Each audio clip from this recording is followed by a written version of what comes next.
1-2 here on Gregory Hughes. I won't speak. She will not speak? No. Oh, yes. She buys like Grace. She's the mysterious woman of mystery. Talking about mysterious ladies, there's a lady in your life that celebrates her birthday. Aisling McGeever. Yes. She's the big 4-0 today. No, she's 39. How do you know? It said it on Facebook. Who told you that? The Facebook That's told weird. me. Facebook told me. Is she 40? She's holding it off for another year. Is she? She's like my mother. My mother never went over 37. She That's just good. stopped at 37. That was good. Eh? Yeah, what age is 37? 37, that's good. I didn't know my parents' age. It was very, very secretive. Was it? That's why in your younger years you were a wee bit secretive too, because you kind of, you know. Do you think? Yeah, but you're not anymore. Yeah. You've grown into yourself now. Do you think?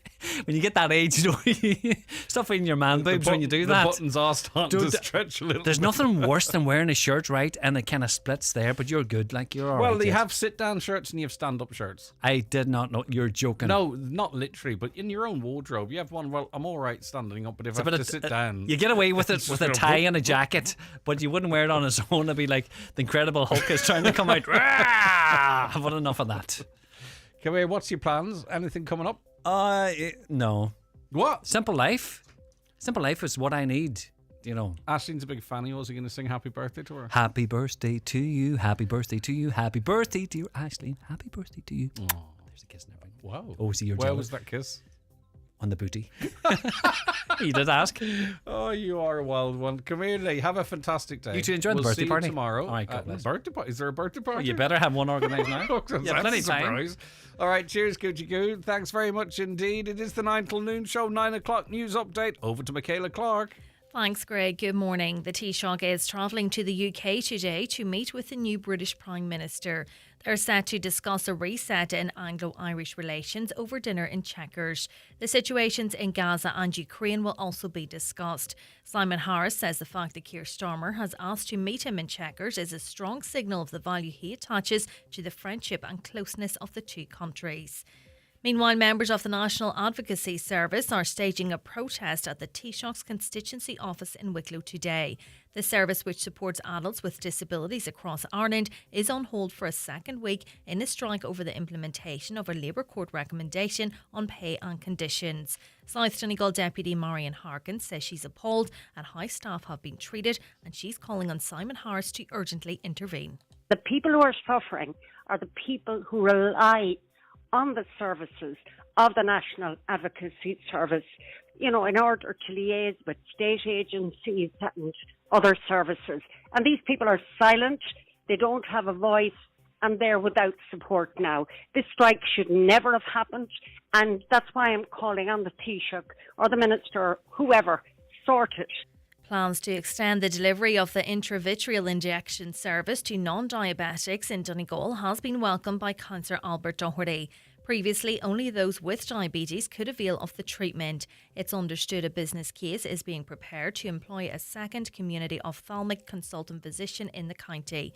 Councillor Doherty says the roll-out of the service in the coming months will be a relief to a number of patients who are forced to travel to Sligo to avail of the service. Yeah, right through the 2024 year, I've listened and heard from many Inishowen families who've talked about all of the challenges that presented as they organised a day, or their family helped organise a day trip to Sligo.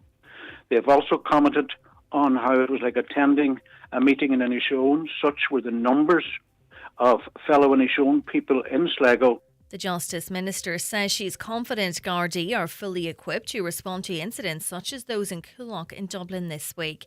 That's despite criticism from the Garda Representative Association, which said there was a delay in deploying the public order unit to the area, exposing Gardaí to volatile and dangerous conditions for hours. Minister Helen McEntee says, as with all incidents of this scale, there will be a review of what happened and lessons learned. But she says Gardaí responded efficiently and effectively.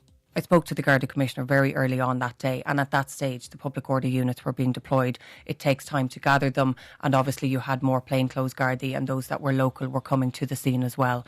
But Gardaí responded in a really efficient and effective way, and of course there will have to be lessons learned. That will always be the case for any type of incident like this, but I don't think anybody could suggest that they weren't out enforced. Weather now, some sunny spells this morning, but becoming cloudier with scattered outbreaks of light rain and drizzle developing, turning more persistent by evening. Humid today with highest temperatures of 18 to 20 degrees. That's all from Highland Radio News for now. We'll be back with news again at 10 o'clock. Until then, good morning. The National Inpatient Experience Survey is underway. If you spent 24 hours or more in a public hospital during May this year, you may have received an invitation in the post asking you to take part in the survey. Sharing your experience will help us to improve hospital care for everyone. For more information, visit yourexperience.ie. Thank you from the HSE, HICWA and the Department of Health. The county's #1 talk show, The 9 till Noon Show on Highland Radio. And now, it's time for the talk of the Northwest, The 9 to Noon Show with Greg Hughes on Highland Radio. Hello, and a very good morning to you. It's 4 minutes past 9, and it is Wednesday, the 17th of July. How are you all keeping? I do hope you're very well indeed, and we look forward to the next 3 hours of your company on the 9 till Noon Show. The usual mix, the usual busy mix of stuff, as you can imagine. We still have quite a few comments and what have you to get through from yesterday as well. It was such a busy Tuesday. We'll do that as the day wears on. But keep your new ones coming in as well to 086 60 25,000. That's the WhatsApp and text, or give us a call on 07491 25,000. If you prefer to email, and often I see people who sort of want to go into a little bit more detail in a comment or a story, they tend to use email, and it's comments@highlandradio.com, and you can comment, of course, on our social media as well. Okay, let's begin with a look through what's making the newspapers today. We'll start with the Finn Valley Voice and the recent election of a new board for Ballybofey and Stranorlar Chamber of Commerce signifies exciting times for all businesses in the Twin Towns and surrounding areas. The chamber has been rebranded as Ballybofey and Stranorlar Business Chamber, complete with a new logo and new ethos to become more business orientated while still being involved with all the town events such as Christmas lights, St. Patrick's Day and Halloween, etc. Regular informative breakfast briefings will become the norm to help and guide businesses to become more efficient, compliant and to grow. So we might speak to them down the line, get a sense of what the plans are for the future there. On to the nationals now. We'll start with the Irish Times, and the CSOs released latest figures which show our population could pass 7 million by 2057. The Republic's population could swell to over 7 million by 2057, so that's 30 odd years away. This according to new projections from the Central Statistics Office. The agency has mapped several projections for how the state's population might grow between now and 2057 based on various assumptions about inward migration and fertility rates. Now, the reality is that that growth is going to be almost exclusively due to immigration coming in. So they're predicting the population will be 7 million by 2057, and that for the most part is going to be people coming into the country. To give you an example, in the last statistics I had available to us in Donegal here, there were 1,290 deaths in 2022, but there were 1,667 births. So whilst that is almost 500 new people born to Donegal, you need a far bigger ratio really to look at anything like the population growth that's being predicted there. So the population growth is slowing. People are passing away, obviously, and not enough babies are being born to replace them at a rate that is required for sort of an organic population growth along the lines of what we're talking. So the bottom line is if the population is 7 million by 2057, that is being driven by inward migration. Under a high net migration scenario, which assumes inward migration starts at 75,000 in 2022, increasing incrementally to 45,000 by 2027 and remaining at this level out to 2057, the population grows by 1.8 million, 35% to 7.01 million. Under the more moderate net migration scenario, which assumes netward migration of 30,000 a year, after 2032, the population grows by 1.26 million or 24%.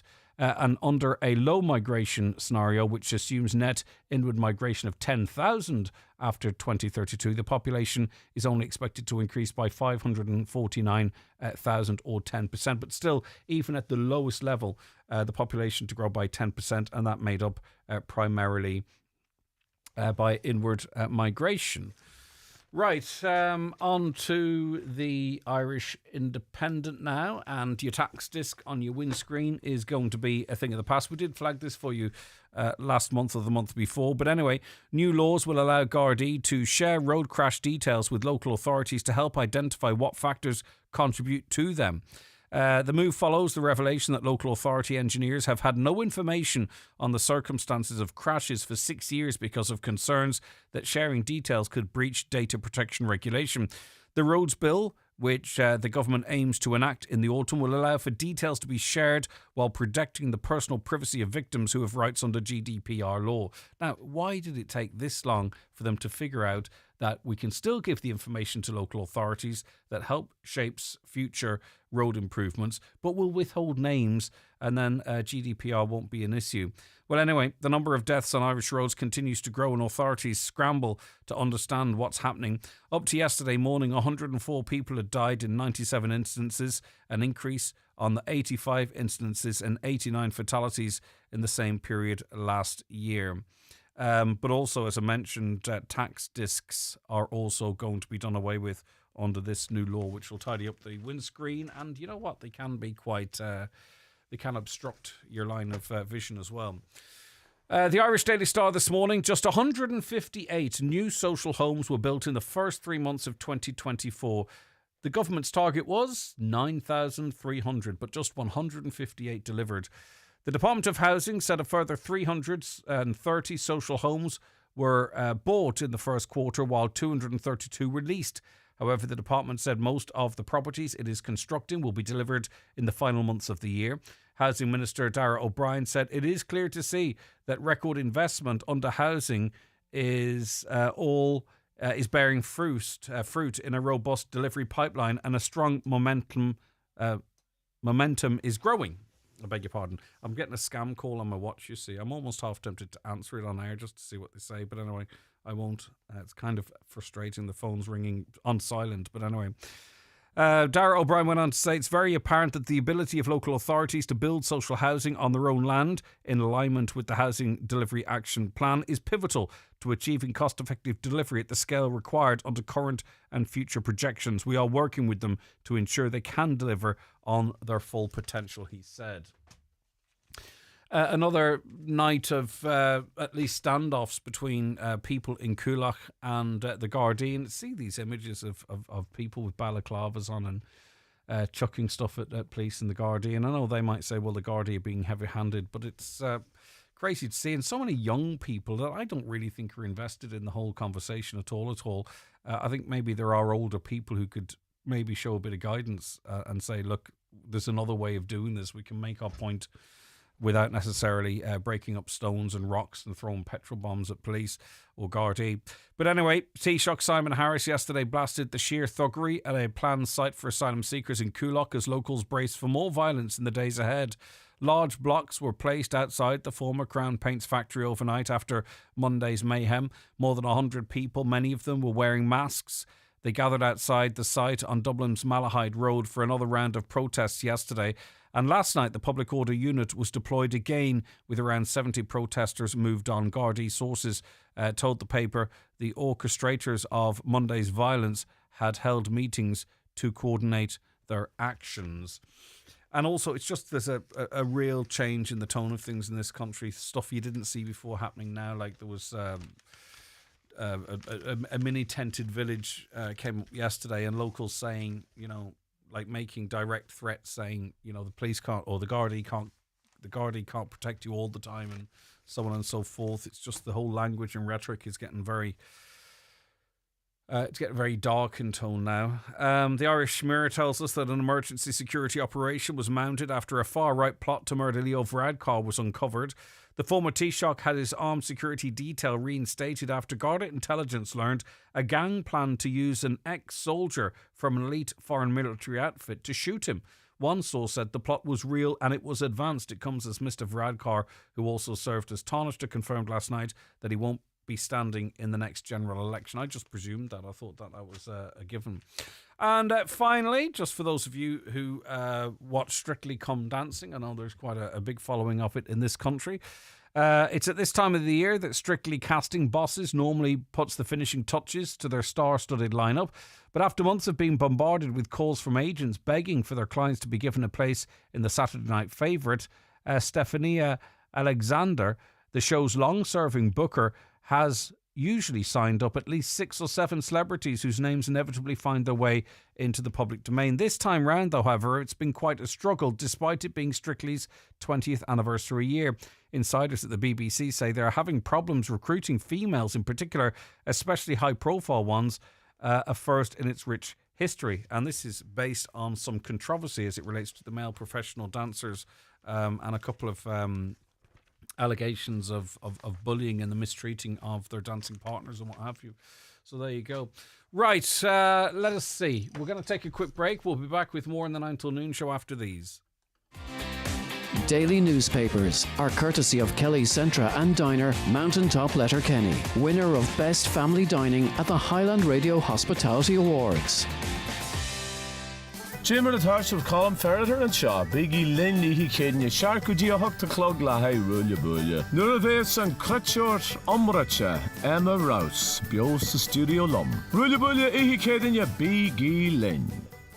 The big summer sale is now on at Watson Menswear in Letterkenny, with 20% off top names like Superdry, Penguin, Sixth Sense and Casamoda. Also 20% off casual footwear, Ladies Superdry and a large selection of men's shirts and polos half price. There's also great savings in formal wear. All in the summer sale now on at Watson Menswear. Open 7 days a week on Main Street, Letterkenny and at watsonmenswear.com. Hey, got some old household electrical appliances or batteries lying around? Recycle them for free with We Ireland in partnership with Donegal County Council at our special collection day on Wednesday 17th of July in Falcarra at Dennis McCallion's yard, Fanmore, Falcarra from 10 a.m. to 4 p.m. We'll accept anything household with a plug or battery. See weeireland.ie. If you're painting outside your home or business premises, Watson Hire have a brilliant deal on Storm Shield exterior paint. Get 3 10-litre buckets of white Johnson's Storm Shield for $119.95 or 3 buckets of coloured Storm Shield for just $149.95. Johnson's Storm Shield is rainproof in 20 minutes. Ideal for the Donegal weather, and Watson's can mix thousands of colours. Call in and talk to the paint specialist for advice and see loads more paint deals in store at Watson Hire, Lisnenan, Letterkenny. Have I got news for you? The Harvey's Point Cabaret is back. Every Wednesday in September and October, Eamon has gathered a galaxy of stars to captivate and entertain. A scrumptious dinner, fabulous entertainment, or a 2-night accommodation package. Harvey's Point Cabaret 074 972 2208 for an immediate reservation or harveyspoint.com. Highland Radio Time Checks brought to you by EirGrid, the operator and developer of Ireland's electricity grid. EirGrid, powering up communities, powering up Ireland. The time is... Okay, the time now is 16 minutes past 9. We're joined in studio by our next guest on the programme. It's Liam Dwyer, the Irish Red Cross's Migration Advisor. Thank you so much for joining us, Liam. Good to be here, Greg. Thank you. And we're talking after a meeting last night. The Red Cross, the Irish Red Cross, hosted a community consultation in a bid to decide how the remainder of the Creeslough Fund should be spent. But do you want to sort of give us a quick overview up until now, the role of the Irish Red Cross, Liam, and your teams following the tragic events in Creeslough? Well, I suppose from the very beginning, our members in Donegal would have made contact straight away with people who were impacted and suffered so badly because of that explosion. And particularly, I suppose, when monies were coming into the Red Cross, we were able to have our members on the ground who were able to call to people to be there, particularly people going through so much trauma, who needed support, immediate emergency support. And we were able to provide that early on. I think after that, when we realised the amount of money that was there as well, we put together a plan with the community that we would have a member of our team, a professional member of our team in Creeslough at least one day a week. And we completed that for about 6 to 8 months. And again, that person was liaising with the community, with the families of the bereaved in particular, people who were injured, just getting a sense of what the needs were. And also then a sense of what to do with the money. So the money amounted to, or has amounted to, in the end, 1.9 million. So it was about ensuring that that money was distributed appropriately and meeting the real needs of people impacted in Creeslough. And that's a challenge, isn't it? I mean, obviously there are those that were that very sadly lost their lives, and their immediate family, or even wider family for that matter. There were those that were present, there were those that were injured, and then it goes out in waves then, and you have people maybe that were on the scene or were first responders or whatever it might be. I'm not talking necessarily about the official first responders, but certainly those in the community that just were there and helping out. So it's quite a lot of people, and it's quite complex, I imagine, in working it all out and what's appropriate and what have you. Yeah, it is complex, and I suppose we were lucky we had someone with good competencies in those areas and was able to liaise not just with the individuals themselves, but also with the statutory agencies, because obviously they were there playing a role to ensure that trauma support was there, that psychological help was there, and financial. And the financial is very important, because ultimately people lost livelihoods, they lost jobs, they lost homes, and they lost obviously the ability the worst. To work, yeah. Well, they did indeed. Yeah. It was a huge issue. So part of the role was to make certain that the real needs were identified.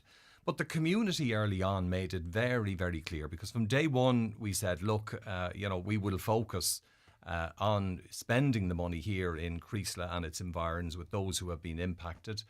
And they were very clear with us. They said, look, bereaved families first. We want you to focus on that. And if there's funds over then we would be delighted to utilise those funds in the community.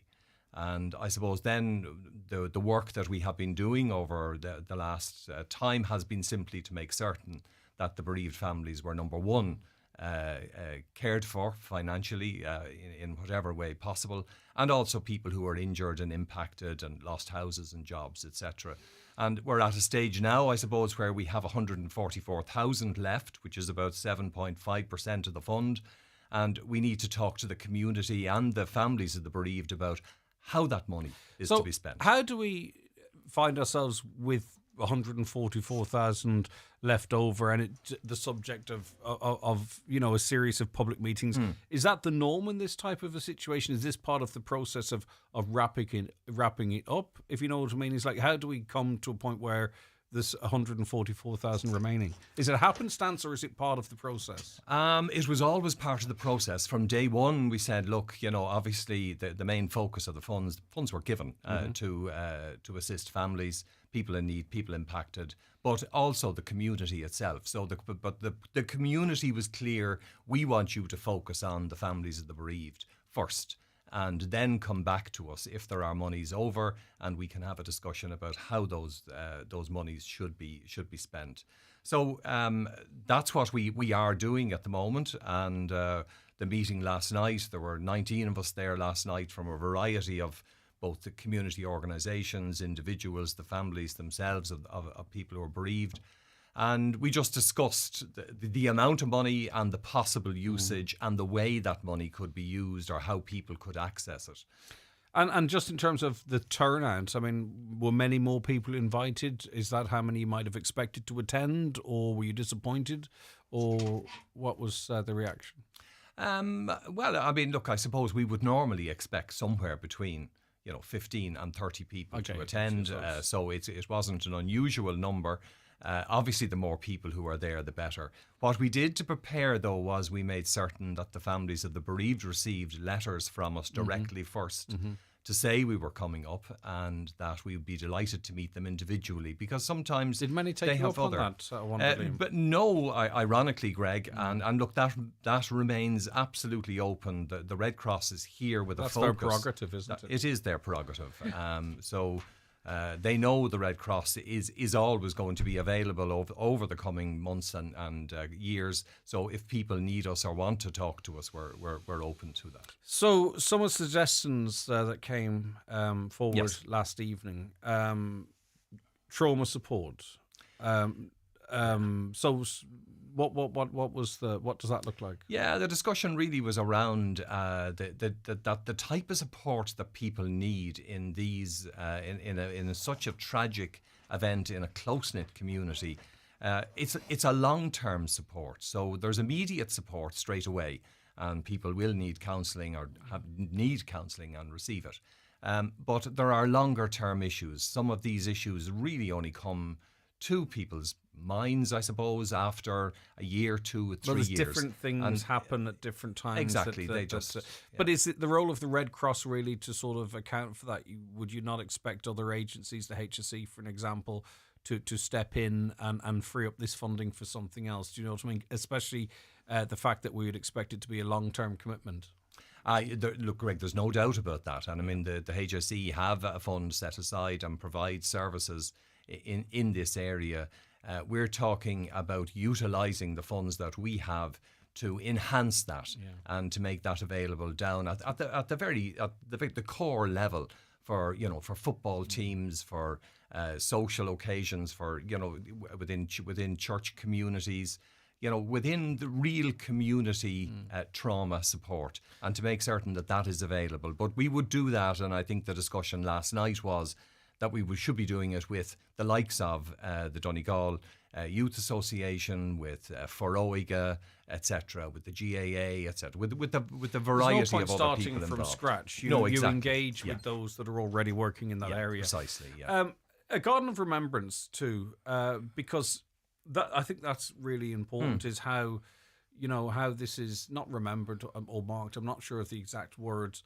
But what is done in that regard going forward, that will, because this would be established and it would be maintained and it will be there for generations, if you know what I mean. So I mean, who would be responsible for the establishment of a garden of remembrance, and what role might the Red Cross have in that? I suppose maybe starter funding or something, or what's the feeling?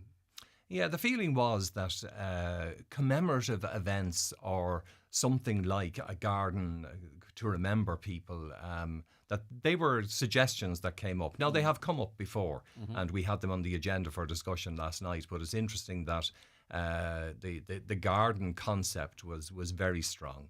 And what we'd like to do at this stage is to firstly design a website with all of this information on it.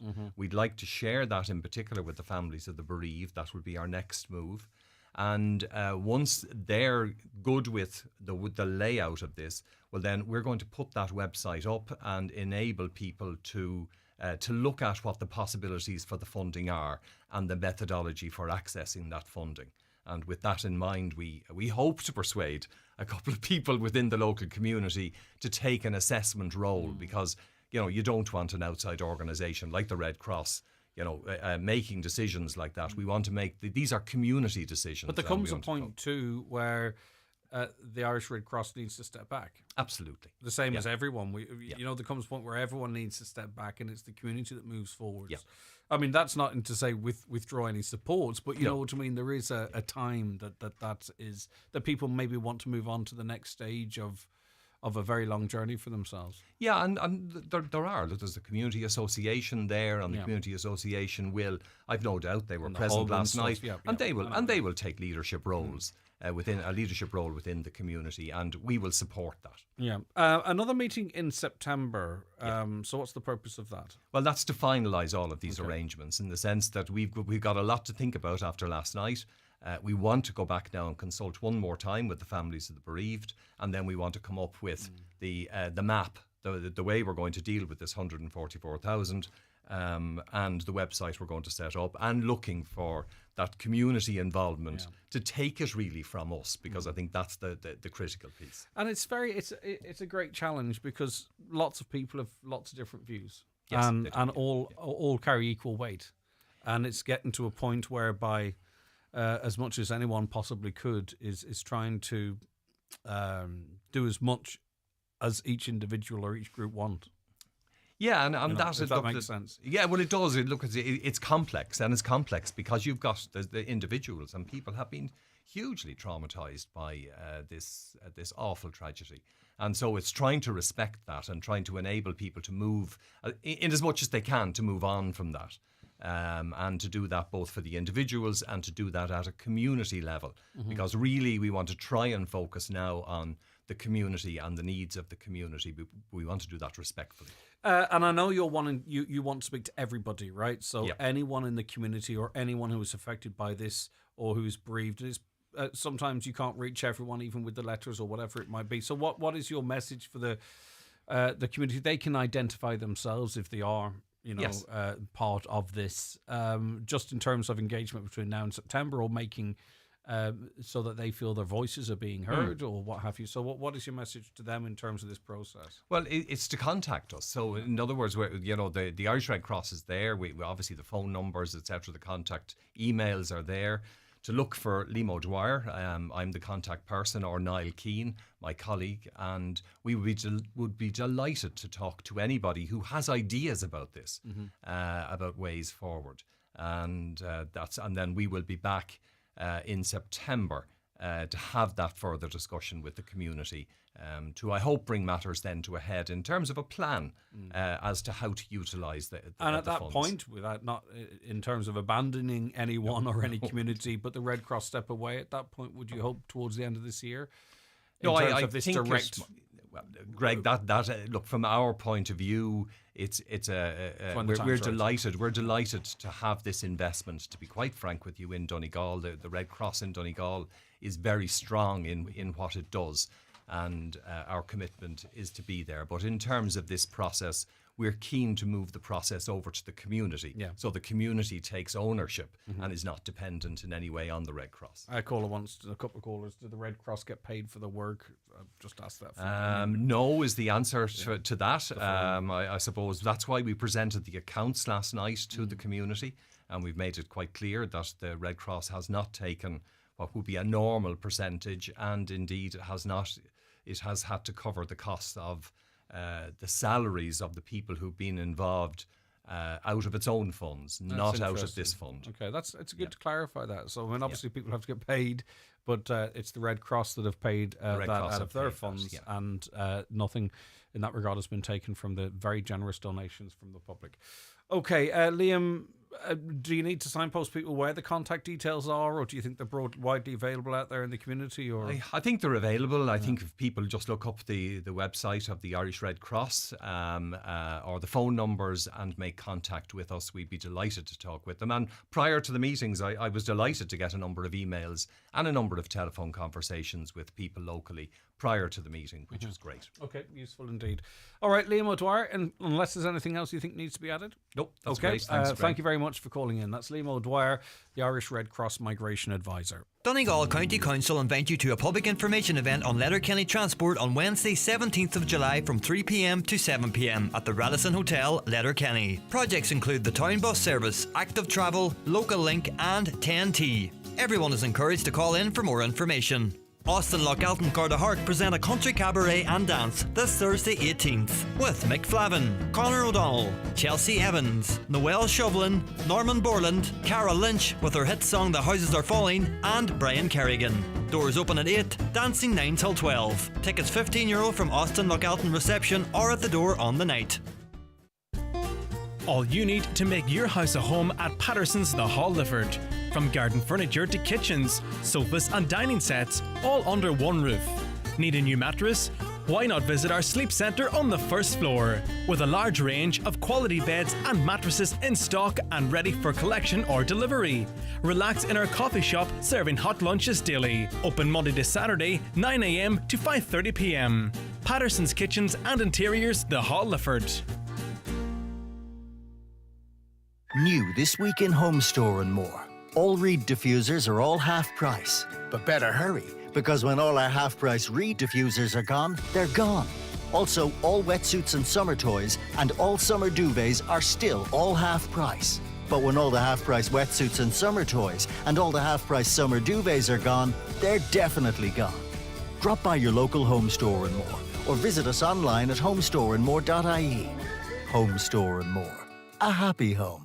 All Together Now Festival returns. August Bank Holiday Weekend, 1st to 4th. Curramore Estate, County Waterford. With The Prodigy, Georgia Smith, Natasha Bedingfield, Barry Can't Swim, plus many more. Tickets from €249 are on sale now. Maybe subject to fees. Over 21, subject to licence. See alltogethernow.ie. Michael Henny's summer sale is here. Grab your favourite designer brands for a fraction of the price. We have a massive 50% off your favourite designer fashion, home, jewellery and beauty brands. Make your savings go further on sterling cash purchases with a €1.20 rate. Shop the sale rails this summer at Michael Henny's Ballbuffet or online at michaelhennys.com. A listener says, anyone else have bothered with young people throwing eggs at their house last night? 3 houses in Ardmore Manor hit with eggs. Young people seen running, then getting into a car, which then went on up the road towards Iskaheen. Anyone else out there get their... I mean, it's a silly thing to be on. It makes a mess. It's stupid. And it can feel quite personal as well. Anyone else have their house targeted by eggs last night? Hi, Greg. If you want to understand the underlying reason as to what is going on in Coolock, then look to what the Independent Central Statistics Office published yesterday. Immigration will drive up the Irish population to over 7 million by 2057. That's an increase of 2 million, 40%. Dublin is trying to force massive demographic change on the Irish so as to drive up rents for the benefit of the landlords and to keep wages low to benefit foreign corporations. This is totally unprecedented in human history, purposely designed to destroy Irish culture, history, language, and any sense of Irishness. Okay, that's to presume that people coming here don't feel Irish or won't learn the language or what have you. I take what you're saying, but what's the alternative? So Irish people, by their own decision, by their own choice, are not reproducing at the level that is required to sustain the state. And that's just the bottom line. Thankfully, people are living longer. People are living into older age, but people require care and support. We have to fund pensions. And the workforce in this country is shrinking. So the amount of people that are actually working and able to contribute is shrinking. So by 2057, if there is no inward migration, and I'm not saying this is the solution, I'm asking you what the solution is, we have a workforce that is shrunk significantly, and we have an older population which has grown significantly. I didn't write down the older population figure growth between now and then. So what's the alternative? So we can't force people to have babies, and we need a population to keep the country going, to work, to provide, to pay tax, and to support and care for our older generation. So what is your solution? I'm not saying migration is the solution, but something's going to have to happen with this, because we're seeing in other countries the rate of births is slowing down, the rate of deaths is going to exceed births at some point. So what do we do? What's the solution there? Because, as I say, we're already struggling to get people to work in certain jobs, and people are, as I say, aging and living longer, and that's fantastic. What is the plan? I got home from Letterkenny Hospital last night. I had a very good experience. I was in for 8 days. I was admitted early Sunday morning to the ED department last week. I had a scan and they noticed something. I had a procedure the next day. While waiting, I went downhill and ended up in the ICU. They had to get my blood pressure up. I was then in surgical ward to recover. I had sepsis. It affected my organs, which was very nasty. I'm on the road to recovery for 2 weeks. I've nothing but praise for the staff in Letterkenny University Hospital. I want people to know how serious sepsis is. Indeed, and it is really, really serious. And you're being asked, and you would have heard ads running on radio and in the newspapers encourage people to, if they suspect they have sepsis, to sort of say it. Is it sepsis? Could it be sepsis? Because you really need to get in there quickly. Listen, listener, I'm delighted you got the care that you needed, and I'm very pleased that you are on the road to recovery. I don't know what goes through people's heads, but 11 pups were found dumped in Carragart this week by a passerby. 6 were already dead. Rescue charity Animals in Need Donegal have publicly condemned the attack. I think we all can. So 11 pups in total, 6 were dead. Dita McMullen is a volunteer with Animals in Need and joins us now. Thanks so much for your time. Yeah, that's no problem at all. You'd wonder, wouldn't you, you know, if you're thinking of the process of what someone has to do, and I'm not going to upset people, and especially young ones who are off school, but they were loaded into a bag effectively and just dumped, weren't they? They were put into a bag with a big stone and dumped up in gorse bushes, you know, just up very deserted area. It was just by pure luck that a young woman was out walking her dog, came across the bag with the pups in, like.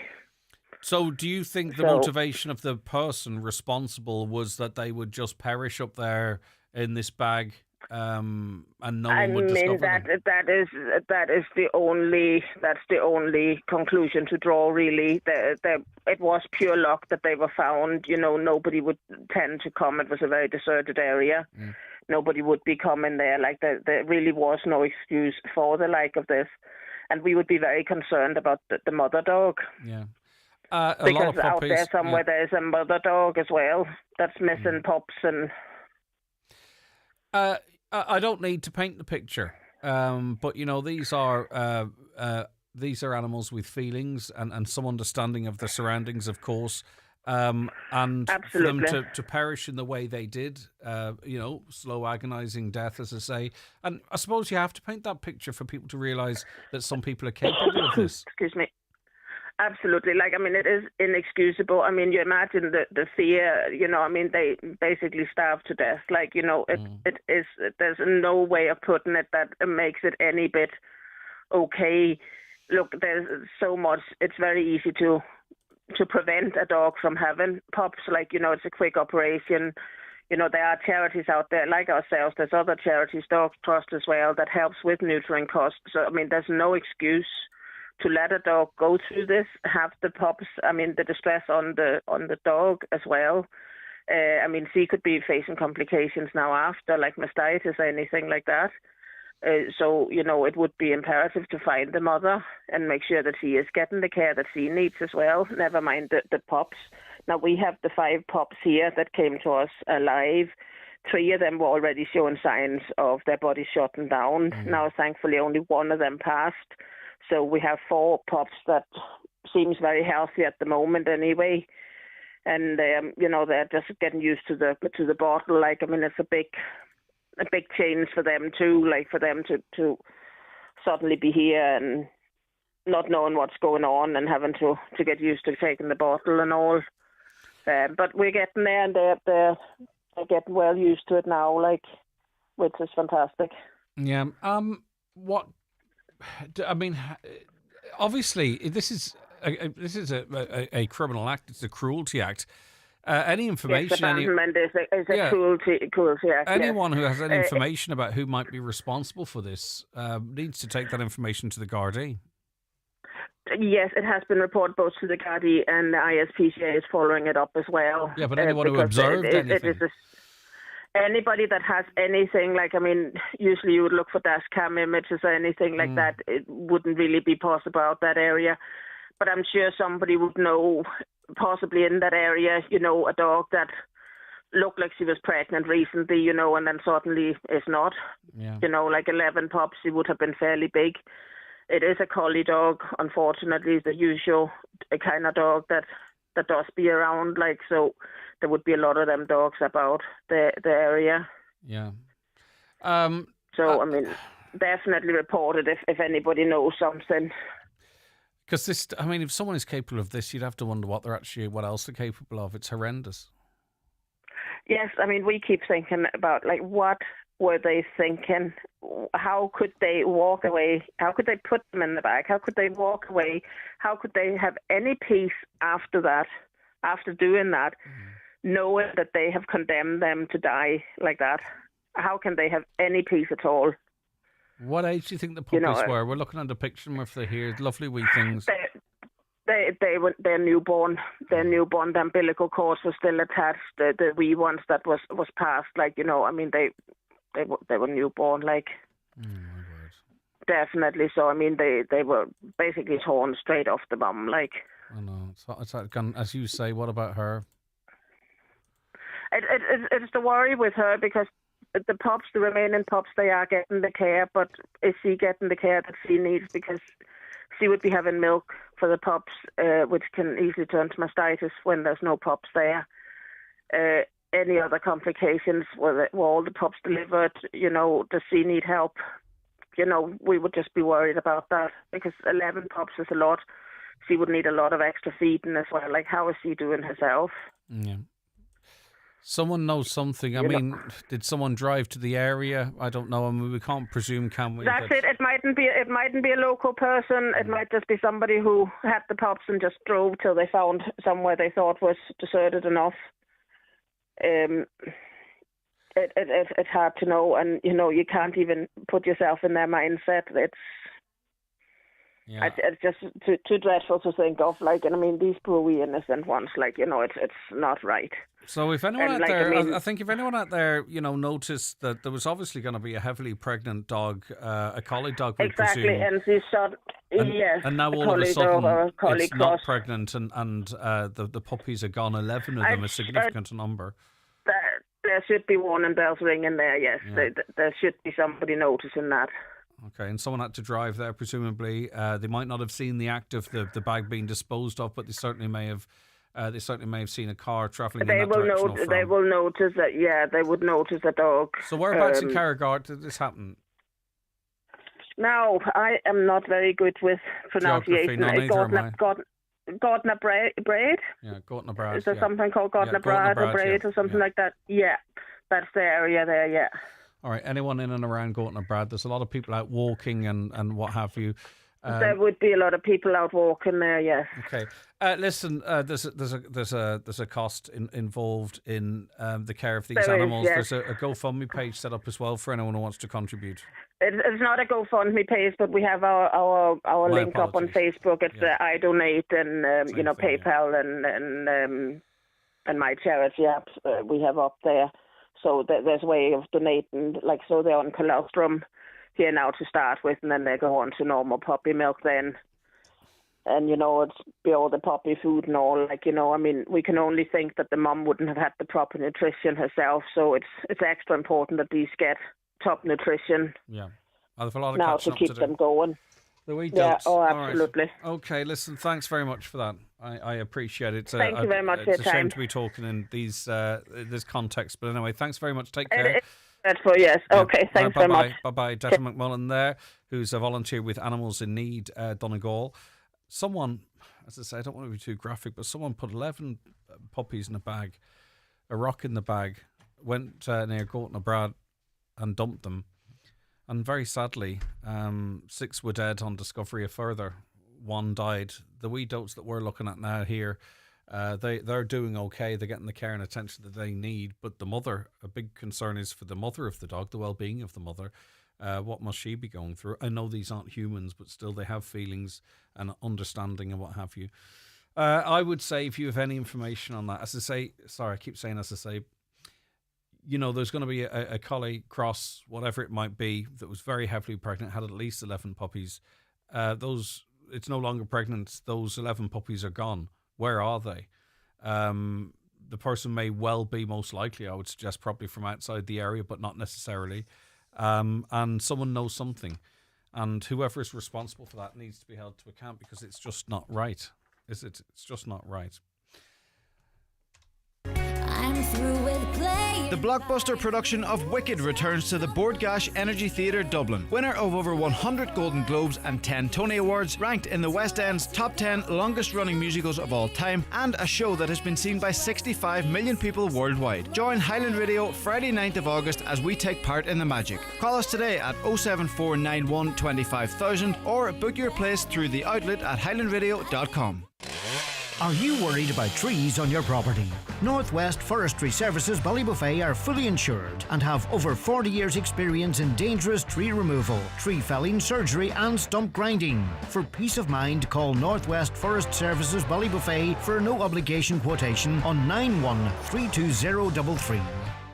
The life of a Charlie's chip is never dull. Once they're selected, they're off to Charlie's, where they lose that jacket, have a nice wash, and get into shape. Before going out, there's always a few nerves, totally unnecessary, because, let's face it, they always go down well. Enjoy Charlie's Chips to sit in or take away daily from 12 to 8 at Pierce Road, Letterkenny. When the hunger hits, pull into Charlie's. Cooney's Home Interiors huge summer sale is now on, with discounts across all departments, with up to half price on many floor clearance items, plus huge savings on sofas, dining, beds, mattresses and occasional furniture. Treat yourself and save a fortune at Cooney's Home Interiors huge summer sale, open 7 days a week at Letterkenny Retail Park. Offers only while stocks last. Live at Lifford Old Courthouse, check out the great lineup of acts and entertainment. Book tickets now for Alton on August 17th. Other big acts coming this year include Tina Turner Tribute, Proud Mary, Absolute Eagles, Springsteen, The King, Dolly Parton and Shania Twain. Ticket and meal packages available at Lifford Old Courthouse. Book now at LiffordOldCourthouse.com. Highland Radio weather updates brought to you by McElhinney's. Support a local Donegal business with McElhinney's. From fashion to home essentials, find everything you need for any occasion. Shop McElhinney's Ballybuffet for quality you can trust. Got an update for visitors to Glenveigh Castle. You might remember we had contacts from people who landed there and the castle wasn't open for tours, and they said it was because of staffing shortages and they were working on it. But I've been told that it has returned to being open to the public 7 days a week. Fair play, good stuff. A caller says there's a shortage of labour in Ireland. Everyone's in Australia as there is nothing for them. I get what you're saying. Far too many young people, those that have been forced to go and haven't gone by choice, are in different countries. The numbers are not anywhere near. If they all come home, the numbers aren't anywhere near where we'd need to be to sustain this country, throughout this century. But I take your point, and I'll read the rest of your message in a second. But I've been joined now by Donal Harkin, who's with us. Good morning, Donal. Good morning, how are things? I'm doing fabulous. What about yourself? Grand, still in bed, no, not long, still a little croaky, but all good. Too much information? No, I'm only messing. Playing with Pride is presented and created by Shout Out volunteer and steering committee member Donal Harkin from Burt. So talk to us. Playing with Pride, what is it? So basically, it's a documentary about people who are from the LGBT community and their engagement with sport. It's something that a lot of people from the community have kind of found something they were pushed out of very young, or they weren't necessarily welcome in. And that was basically what the documentary looks at: what's changed and what still needs to change. Yeah, and before we talk about those that perhaps are out and taking part in sport, there is something going on because I can't think of a single boxer or a single. I'm not saying there aren't, by the way, but a GEA player or a soccer player who is openly gay and playing the sports. As I say, I know there are there, but there's an awful lot of them that are gay, for an example, and don't feel that they can be open about it. It's up to them, of course, but you know what I mean. Yeah, of course. Like, firstly, it is a private thing, and if someone doesn't want to share that, that's fine. But there obviously is this issue where being maybe openly gay in sport or openly LGBT is a bit of an issue, especially when it comes to men as well. I suppose one thing I heard from one person who took part in the documentary was that sport may be the kind of last bastion of where maybe slightly homophobic attitudes are not permitted, but maybe tolerated. So there is an issue here where maybe in a macho kind of culture, which sport is, that if you are gay or LGBT, it's just something that's not really spoken about or not really welcome. So there definitely is a reason there, for some reason, for people not to come out. And there's been a rise recently as well of like LGBT specific teams in Ireland, like a gay GA team, a gay football team, a gay rugby team, because people don't feel welcome. So there is obviously some issue here. And that's what the documentary explores.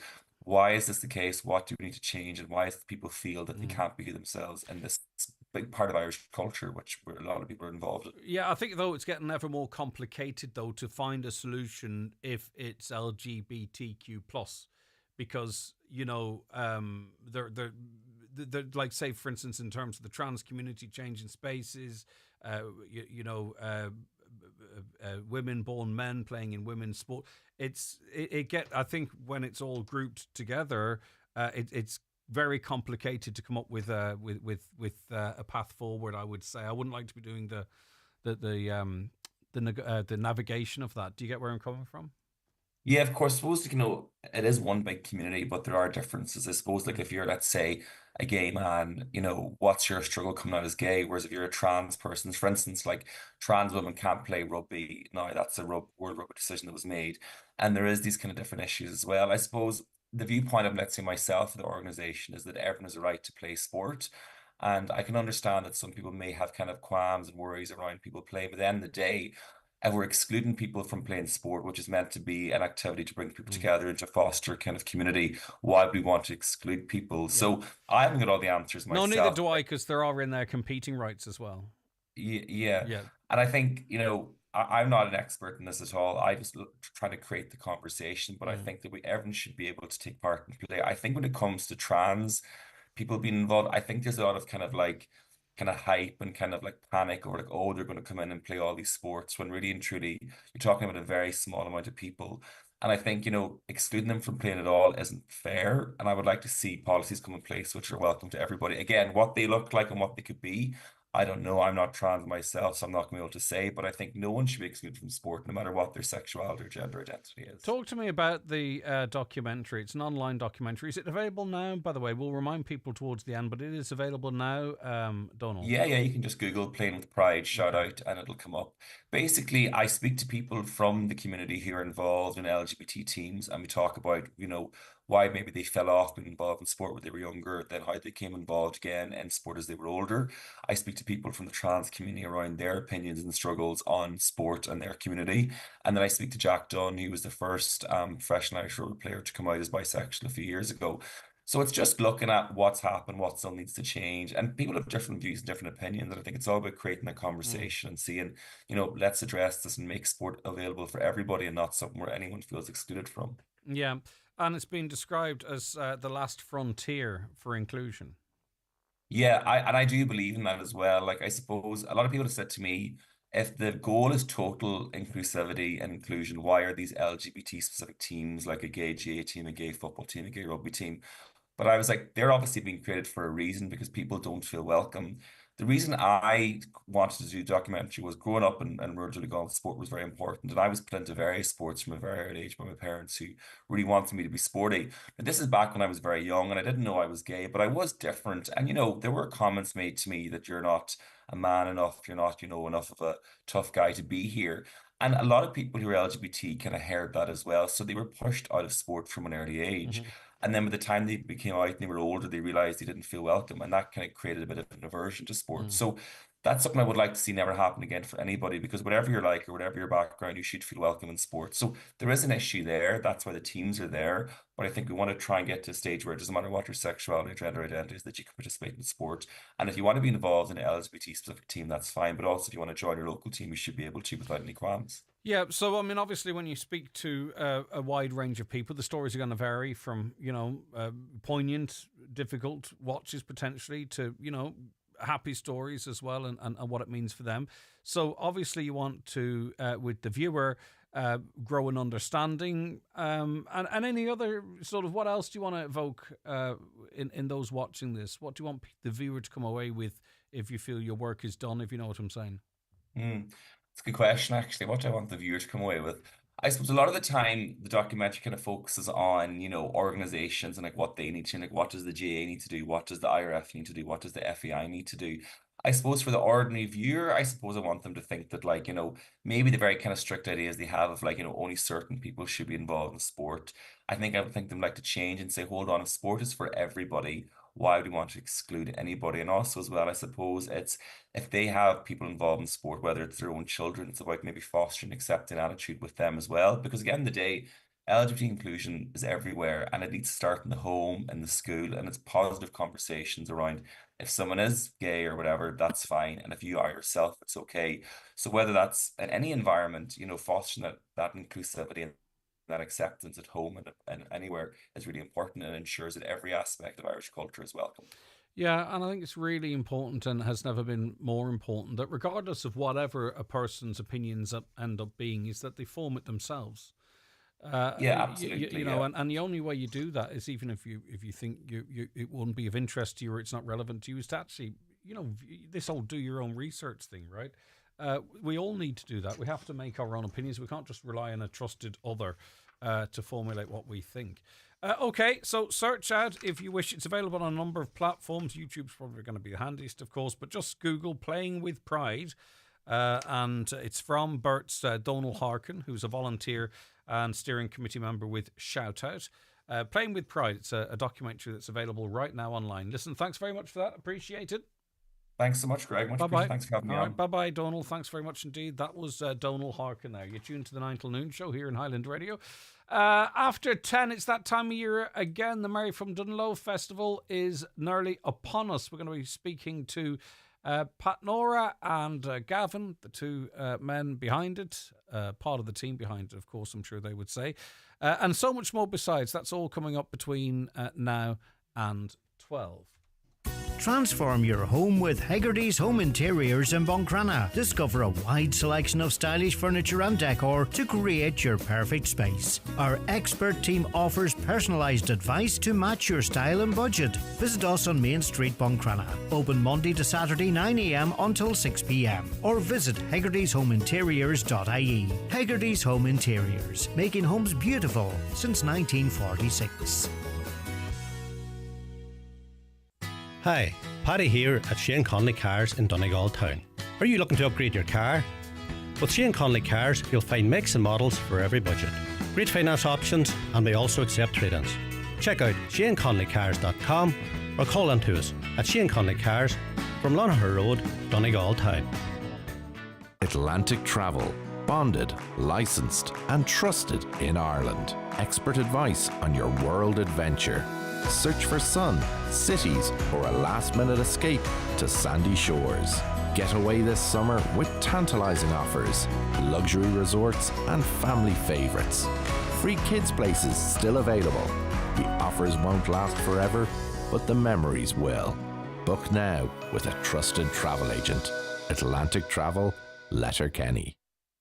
Join the team at Homeland Agri Lifford for their property marketing event in conjunction with An Garda Síochána on Wednesday 17th of July from 10 a.m. to 4:30 p.m. Community Garda Catherine Callahan will be there from 10 a.m. and can assist in marking items to deter thieves. Bring along any equipment, machinery and more that you would like to have marked for the day. Exceptions include glass and ceramics. For more information, visit homeland.ie. Live, on air, online and on the Highland Radio app. This is Highland Radio News. Good morning, it's 10 o'clock. Donal Kavanagh at the news desk. How the remainder of the Irish Red Cross's Creeslough Fund is to be spent was the topic of a public meeting in the area last night. It was proposed that the €144,000 left in the fund would go toward providing trauma support and developing a garden of remembrance. A further meeting is due to take place in September. In the meantime, Liam O'Dwyer of the Irish Red Cross told Greg Hughes on today's 9 till noon show it's very important that people locally and the families have their say on how the money should be spent. We've got a lot to think about after last night.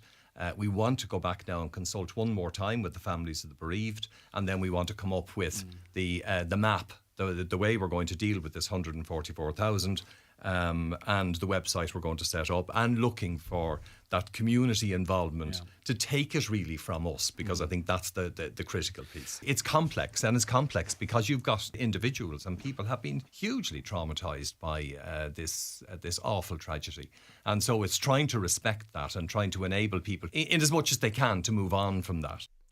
The Taoiseach says there is always a fear of a lone wolf attack on an Irish government minister. Micheál Martin was commenting on the safety and security of ministers following the assassination attempt on Donald Trump and the unrest earlier this week in Coolock.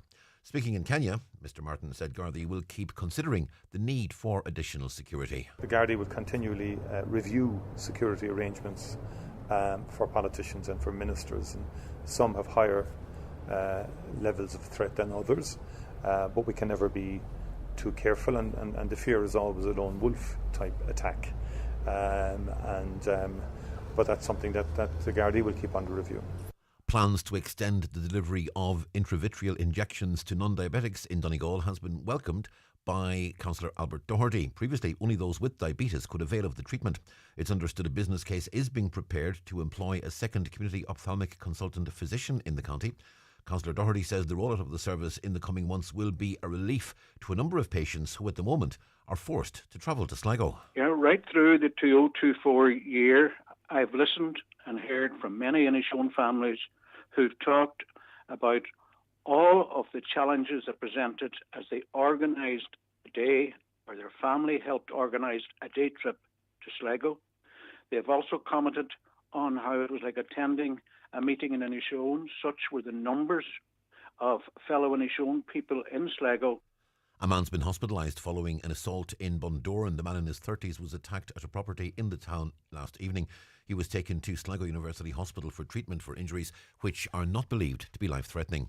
Gardaí have confirmed that investigations are ongoing. There has been a second night of disorder in South Belfast. It comes after 50 young people were involved in attacks on police on Monday evening. Reporter James Good was on the ground last night. Cattle bombs and paint were thrown at police who were holding a line near Glenmackin Street in the village area of South Belfast. At around 8 o'clock last night, the police put out a warning on social media telling people to stay away from the area. I could see a group of around 30 to 40 youths, some wearing masks, standing close to a bin that was on fire. Another fire was then started on the other side of the roundabout near Flats, opposite the Royal Hospital. There are calls to amend current legislation around the granting of enduring powers of attorney, or EPAs. An EPA gives an individual position to act on behalf of someone who no longer has the mental capacity to represent themselves. The numbers of EPAs activated annually have dropped from 1,245 to 10 since the new digital system was introduced last year. Director of Policy at the Law Society of Ireland, Brian Hunt, says there are considerable practical difficulties with the new system. And we also have other concerns which relate to the legislation itself, which we believe requires amendment. So, for example, aspects of the legislation require that a person seeking to put in place an enduring power of attorney, that person and their attorneys must be present at the same time. And this is causing real practical difficulties, and that, we would say, also needs to be addressed. Becoming cloudier from the west with scattered outbreaks of light rain and drizzle developing, turning more persistent by evening time the further west you go. Humid with top temperatures of 18 to 21 degrees Celsius in mostly light to moderate southerly winds. Fresher near western coasts. Mild, humid and cloudy tonight with further outbreaks of rain. Temperatures not falling below 13 to 15 degrees Celsius. Again, mostly light to moderate southerly breezes. That would allow some patchy mist and hill fog to develop. And that's Highland Radio News. We're back with news again at 11 o'clock. You can check all of today's news, of course, on our website, highlandradio.com. But for now, from the news team, good morning. The obituary notice says for this Wednesday morning, July the 17th. The death has taken place of Irene Conwell, née McGurk, 32 Bells Park Road, Sion Mills, reposing at her home this afternoon from 2 o'clock. Funeral leaving her home on Friday morning at 11:30 for a requiem mass in St Teresa's Church, Sion Mills at 12 noon. Interment afterwards in the adjoining cemetery. Family time please from 10 o'clock to 11 o'clock. The requiem mass can be viewed live via the parish webcam. The death has occurred of Pat Murphy, Arden Guiha, Cairn Ballybuffet. Remains reposing at his home this morning from 11 o'clock. Funeral leaving his home on Friday morning at 10:15 for requiem mass in the Church of Mary Immaculate Stranorlar at 11 o'clock. Interment in Drumbo Cemetery. The requiem mass will be streamed live via the parish webcam. Family time from 10 o'clock to 11 o'clock and on the morning of the funeral. The death has taken place of Mary McDade, née McColgan, a Hilly Buncrana. Mary's late remains will be reposing at her late residence from 11 o'clock this morning. Funeral leaving from there on Friday morning at 10:45, going to St Mary's Church, Cockhill for 11 o'clock requiem mass with burial in the adjoining cemetery. Funeral mass can be viewed live on churchservices.tv. The death has occurred of Mary McNulty, née O'Connor, Monnie Hochley, Manor Cunningham, formerly Dunlow and the Central Hotel Rafo.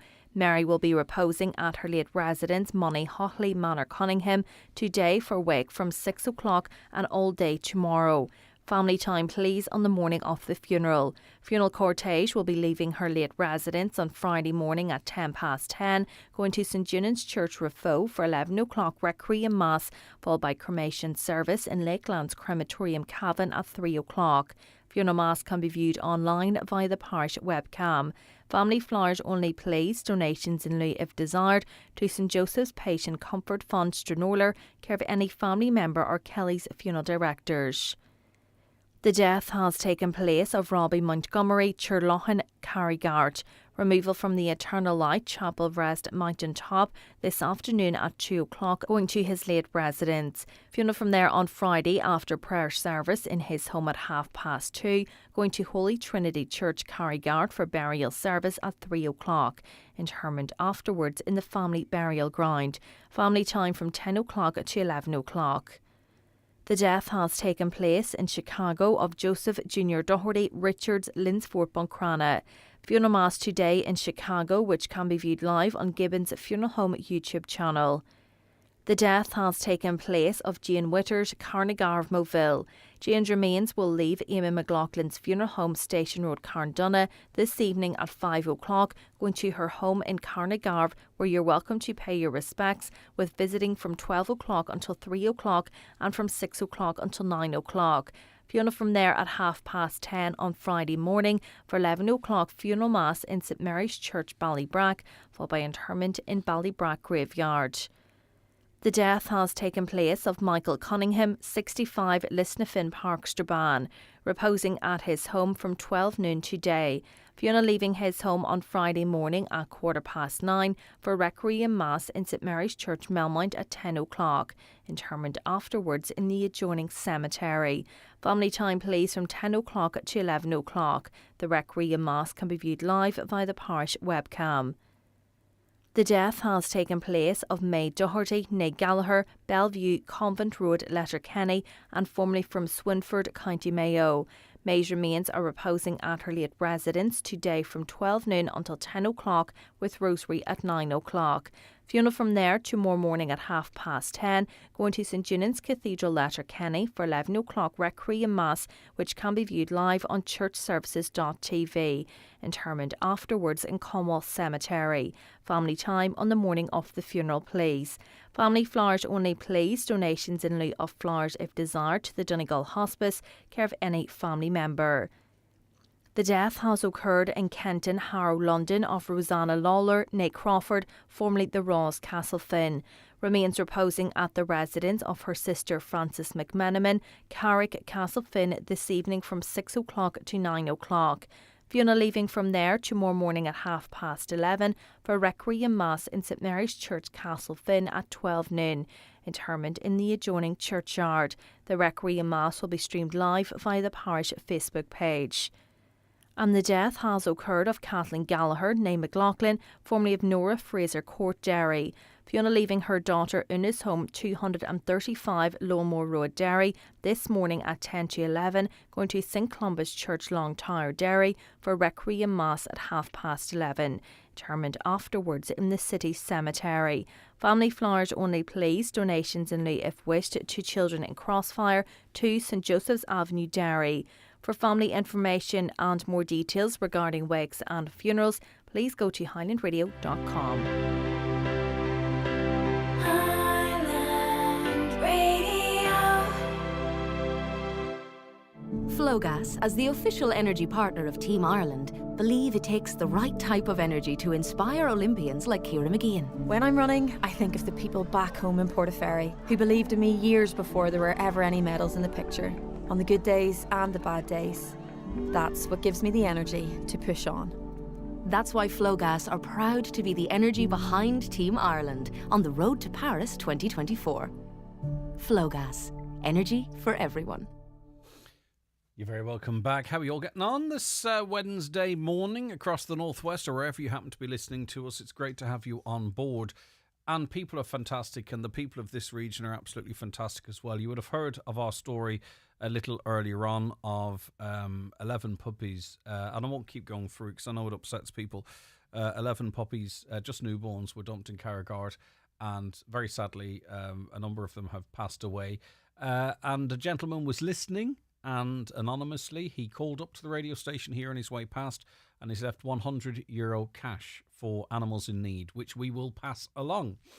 So isn't that nice? So that's going to help quite considerably in the care of those puppies. So he's dropped that cash into us, and we're going to get that to them. Here's an interesting one. And this is where Dublin really needs to get its act together, or it's going to shoot the golden goose. I was due to go and see Coldplay in Dublin at the end of August. I would take 2 tickets if they're going, by the way.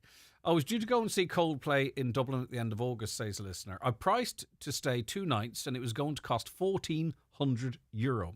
Now, I did check around and you can get it for about €600 for the 2 nights. Still an awful lot of money, right? But this caller, the best they could find was €1,400. For €100 more, guess what they're doing now? Instead of going to see Coldplay and spend €1,400 on a 2-night stay in Dublin, they're going to add €100 to that, and they're going to go to Abu Dhabi and stay there for 5 days with bed and breakfast in a 5-star hotel. What about that? You know what I mean? And what a beautiful experience they'll have as well. So, as I say, they could see a hotel for 2 nights in Dublin, €1,400. Now they've scrapped that plan, €100 to the 14, and they're going to stay for 5 days in Abu Dhabi with bed and breakfast in a 5-star hotel. A caller says, any friends I have that are gay are just part of the community because they don't go around shouting about it, as I don't go around shouting that I'm not gay. The Pride movement do a lot of damage for ordinary normal people. I kind of talked to some of the problems that they have, I think just in as a collective, getting people to accept everything that might be wanted or required. It's going to be a challenge. 5 kittens dumped in Derryloughlin near Glenties a few weeks ago. Disgraceful. They were taken to the vet. They were about 7 months old. The person who dumped those puppies should come forward to protect their mother. Do you seriously think if you're capable of doing that to puppies that all of a sudden you get a crisis of conscience now? We don't even know what's happened to the mother. But I think if you're capable of doing that to these 11 wee things in one bag and leaving them to perish like that there, do you really care about the mother? I don't. I would love to think they would. But anyway, a caller says there's a shortage of labour in Ireland. Everyone in Australia is there. Everyone is in Australia there. It's nothing for them here. They can't get real work to afford a mortgage, a car. We need to give families incentives to come back as they are our families. It's okay to help out the refugees, but there's nothing left for people to work or live. And just when we talk about inward migration, they're not all going to be refugees either over the next 30 odd years. They're going to be people here that are coming for career opportunities. We're constantly recruiting overseas for people to come and work here in the health service, the care sectors, in IT and everywhere else as well. So that figure is just not necessarily a full influx of refugees. They're going to be a considerable portion of them, but just to be clear, it's those 2 that are coming here to work for a better life as well are included in that number. The government has lifted the embargo on the HSE doctors and nurses, but not the administration of hospital, especially Letterkenny. They're overworked because they don't have enough employees to do the admin work, without which affects all patients and doctors in treatments of patients. Yesterday, we interviewed someone from HICWA, and they were talking about a survey that 1,000 people have been invited to take part in. And I asked yesterday, and I didn't want to say at the time because I don't want to always come across as negative, but you know, I have the knowledge because I do the interviews and stuff. And excuse me, I thought you weren't able to sneeze live on air, but there you go. Excuse me, I'm so sorry about that. And I said, well, what came out of the last survey that you know is being worked on? And she mentioned about the complaints process and the importance of having that structure in place. But, and I did, as I say, I didn't want to say it at the time, but it's not that long ago that people were saying there was a phone that wasn't being answered, and the HSE admitted that there were staff issues and this, that, and done. So sometimes you have to call it out too. So there you go. That's it. That's the problem. It's all right talking about what's being committed to be done. It's how it's actually being done. Greg, only people like yourself in the media and politicians are for this massive immigration migration. That's a complete and absolute nonsense. We talk about all sides of it here. That's what worries me about people that hold those views, in that they can listen to a program like this where we talk to people about their concerns as it relates to migration, the pressure on the services, concerns in local communities, people's concerns about the cultural impact it might have. All of those views are aired, and we have that conversation on this program, not least during the local election debates. And yet someone who seemingly listens to the program regularly claims that I'm all for mass immigration or migration. That's what worries me about people that hold these views, is that they can't actually hear when the wider conversation is being had here. It always does happen here on Highland, or on this show anyway. All vehicles need to be banned from our beaches. It's selfish and leads to our beaches being destroyed. and it's a picture accompanying it of someone on their hollybobs, and it looks lovely. You know, they're in a nice fancy Mercedes camper with their awning out, and it's parked on the beach. There's the picture. I don't know. I'm not terribly offended by it. I do see it. I think peers are more of a problem. I went to Aldi and returned my bottles. This is yesterday. Aldi announced 1 million items have been put through these deposit return machines in Donegal alone in 6 Aldi stores, and 173,000 in tax has been redeemed. Went to Aldi and returned my bottles and put them all through the machine, but before my receipt printed, an error came on the screen and I didn't get the receipt. I went to the shop and I told the cashier that there was a problem with the bottle return. She said there was no one there. She says, no, there isn't. I fixed it 10 minutes ago. I said, well, it's taken my bottles and I didn't get a receipt. She shrugged her shoulders and said, I can't help you with that. I left the shop fuming. What's the point in going to the trouble of collecting the bottles and bringing them back when you have staff with that attitude? The cashier didn't take my details, and being as I was in a hurry, I didn't see a manager. I think it's not good enough and should be somewhere. There should be somewhere this can be reported to. Well, I would say tag Aldi Ireland on Twitter or X. They won't be long replying to you because they don't like bad publicity. Hi, Greg. Donald Trump named vice president running mate this week, Ohio U.S. Senator J.D. Vance. The corrupt NATO and EU elite should be very, very worried this morning. The forever Ukraine war, the elites deliberately provoked over many years, will be ended early next year, one way or other. There'll be a new day dawning and a serious reckoning for the corrupt European elites. That comes in from Raymond. Okay, Raymond, but I mean, that solution would be if Donald Trump says he can finish the war in a week, and Putin said the same, and of course, J.D. Vance very opposed to the funding of the Ukraine war. What does the war ending look like? Is it conceding all the land the Russians have taken to them? How long will they sit on that before they go, right, there's other countries here that we believe also is part of Russia. The West has backed down to them once. What I'm saying is the consequences and ramifications for all actions. So I don't know. We have to be careful, I suppose, that we don't get what we wish for, if that makes sense. Traffic is chaos coming into Letterkenny. I passed the Mount Ergal as there are roadworks, doing sign works on the roads. They've been at it since before 8:30 this morning while people are trying to commute to work. Why can this work not be done at night? The disruptions they are causing are just insane. Could you ask if anyone knows where iodine tablets can be bought? I remember years ago the government sent them out to households when there was a fear of nuclear fallout. I fear we're almost at that point again. Interesting. I think there's still going to be some medical drawers or medicine cupboards or whatever it is with those old iodine tablets out. Interesting, when the Ukraine war started, iodine tablets were sold out effectively in Belgium. I'm not sure if they were actually given by the state or they just become available, but such was the fear of a nuclear fallout or nuclear war at that time that in countries such as Brussels and Belgium, and I'm sure there were others, iodine tablets all sold out. People stocked up on them, which seems crazy, but I suppose you can understand why you could do it. In terms of iodine tablets here, I don't know what the correct advice is in that regard, where they're available.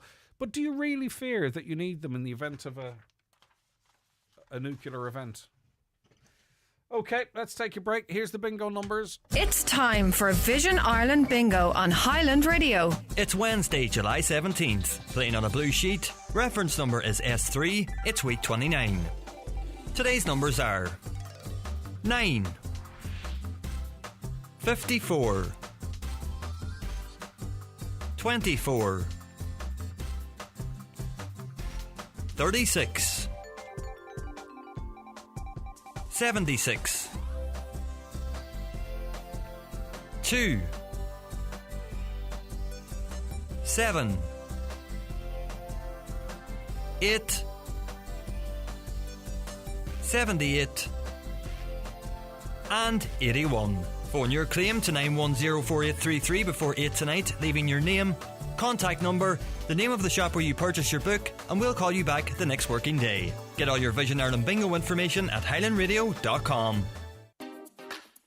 The big summer sale at Green Shoes is now on, with up to 50% off across all your favourite footwear brands, in store and online at greenshoes.com. Green Shoes, Market Square, Letterkenny Shopping Centre and in Fulcara. Shop LK and one for all vouchers accepted. It all begins with a thump as the needle nestles into a deep valley of vinyl. Sizzle and crackle turns into fizzle and scratch, and the mesmerising rotations of pop and hiss. Ah, the crackle of a vinyl record. Just one of the ordinary sounds rediscovered by Sean. Whatever sounds you've lost, our hearing experts could help you find them again. Book a free hearing test at Specsavers. Join John Breslin and the Highland Radio Outside broadcast team this Friday 19th from 12 to 2:30 p.m. for a live broadcast to celebrate the grand opening of Brennan's new pharmacy in Letterkenny Retail Park. Come along if you're in the area. Loads of special offers, prizes and giveaways. That's this Friday from 12 to 2:30 at Brennan's new pharmacy in Letterkenny Retail Park. Right, we're joined in studio now by Pat Gallagher and Gavin Boyle. Gentlemen, good morning to you. How are you getting on? Good morning, Greg. Good morning. You all look very fresh, considering all the work you have been doing. Give us a couple of weeks, that will soon dissipate. In 10 days' time, it'll be a different picture altogether. These gentlemen are co-directors of the 57th Mary from Dunloe International Arts Festival. It runs from the... I've got July 2nd here. That's not right. No, 27th. 27th, yeah, the 27th of July to Monday, the 5th of August. And, it's a full year in its making, isn't it, Pat? This is... And looking through the programme now, you can see it evolving into to something really, a little bit different, very exciting, lots of different stuff going on. Yes, it's vitally important in the month of August that we, as a small committee, that we sort of put our heads together and say what went well, what wasn't so good, and what can we build on. And then from about the end of September onwards, we really do get down to it, picking days, picking events, look at this artist, look at this act, look at this idea, and then by the time you're into January, February, you basically have it done. And this festival, as much as any, if not more than others, Gavin, recognises the economic boost to an area. And we're going to get down to the fun stuff as well, but this is fun as well. But in terms of, promoting, food suppliers or just getting traffic into businesses, it's huge for the area, isn't it? There's no doubt about it. At the end of the day, the festival, this is the 57th year. And for people to get to Dunloe, they have to come from every corner of the country, be it through Ballyshannon, be it through Lifford, Buncrana, Derry, Letterkenny. So it's a boost for the county as well as the locality, and people are starting to travel to it from various areas around the county. So it's good for that there as well. But we are trying to make it more county-wide as well as kind of Dunloe-wise. And why do you think, Gavin, it remains so popular? Good question. Good question. Yeah. I think we offer diversity really and a mixed program. I think that's what it is, and we are always trying to change, to make it new, make it relatable. And every year we're looking for that something different, just to entice people to come back. Yeah, and Pat, it has a sort of a sense of a family festival as well. It has. It's very much so. Well, the Marys, of course, is the theme. It's all about the Marys, and that makes it the worldwide appeal. But yes, indeed, when you look at the programme, you see it's very family orientated, both in children's and teenagers and right up. Yes, and that's something that's synonymous with the festival for a long number of years. So it is family, family, family. And when I talked about sort of the festival staying relevant and evolving and adding different things, the big fun day by the bay on the shorefront in Dunloe, it's on Saturday the 27th from 11 a.m. There's a lot going on there. The emergency services displays there, but there's also sort of a recruitment drive going on as well. How did that evolve? Well, we looked at it in the emergency service, particularly after Creeslough 2 years ago, and we thought it'd be a nice way to honour them and let the public see the emergency services that are within our county.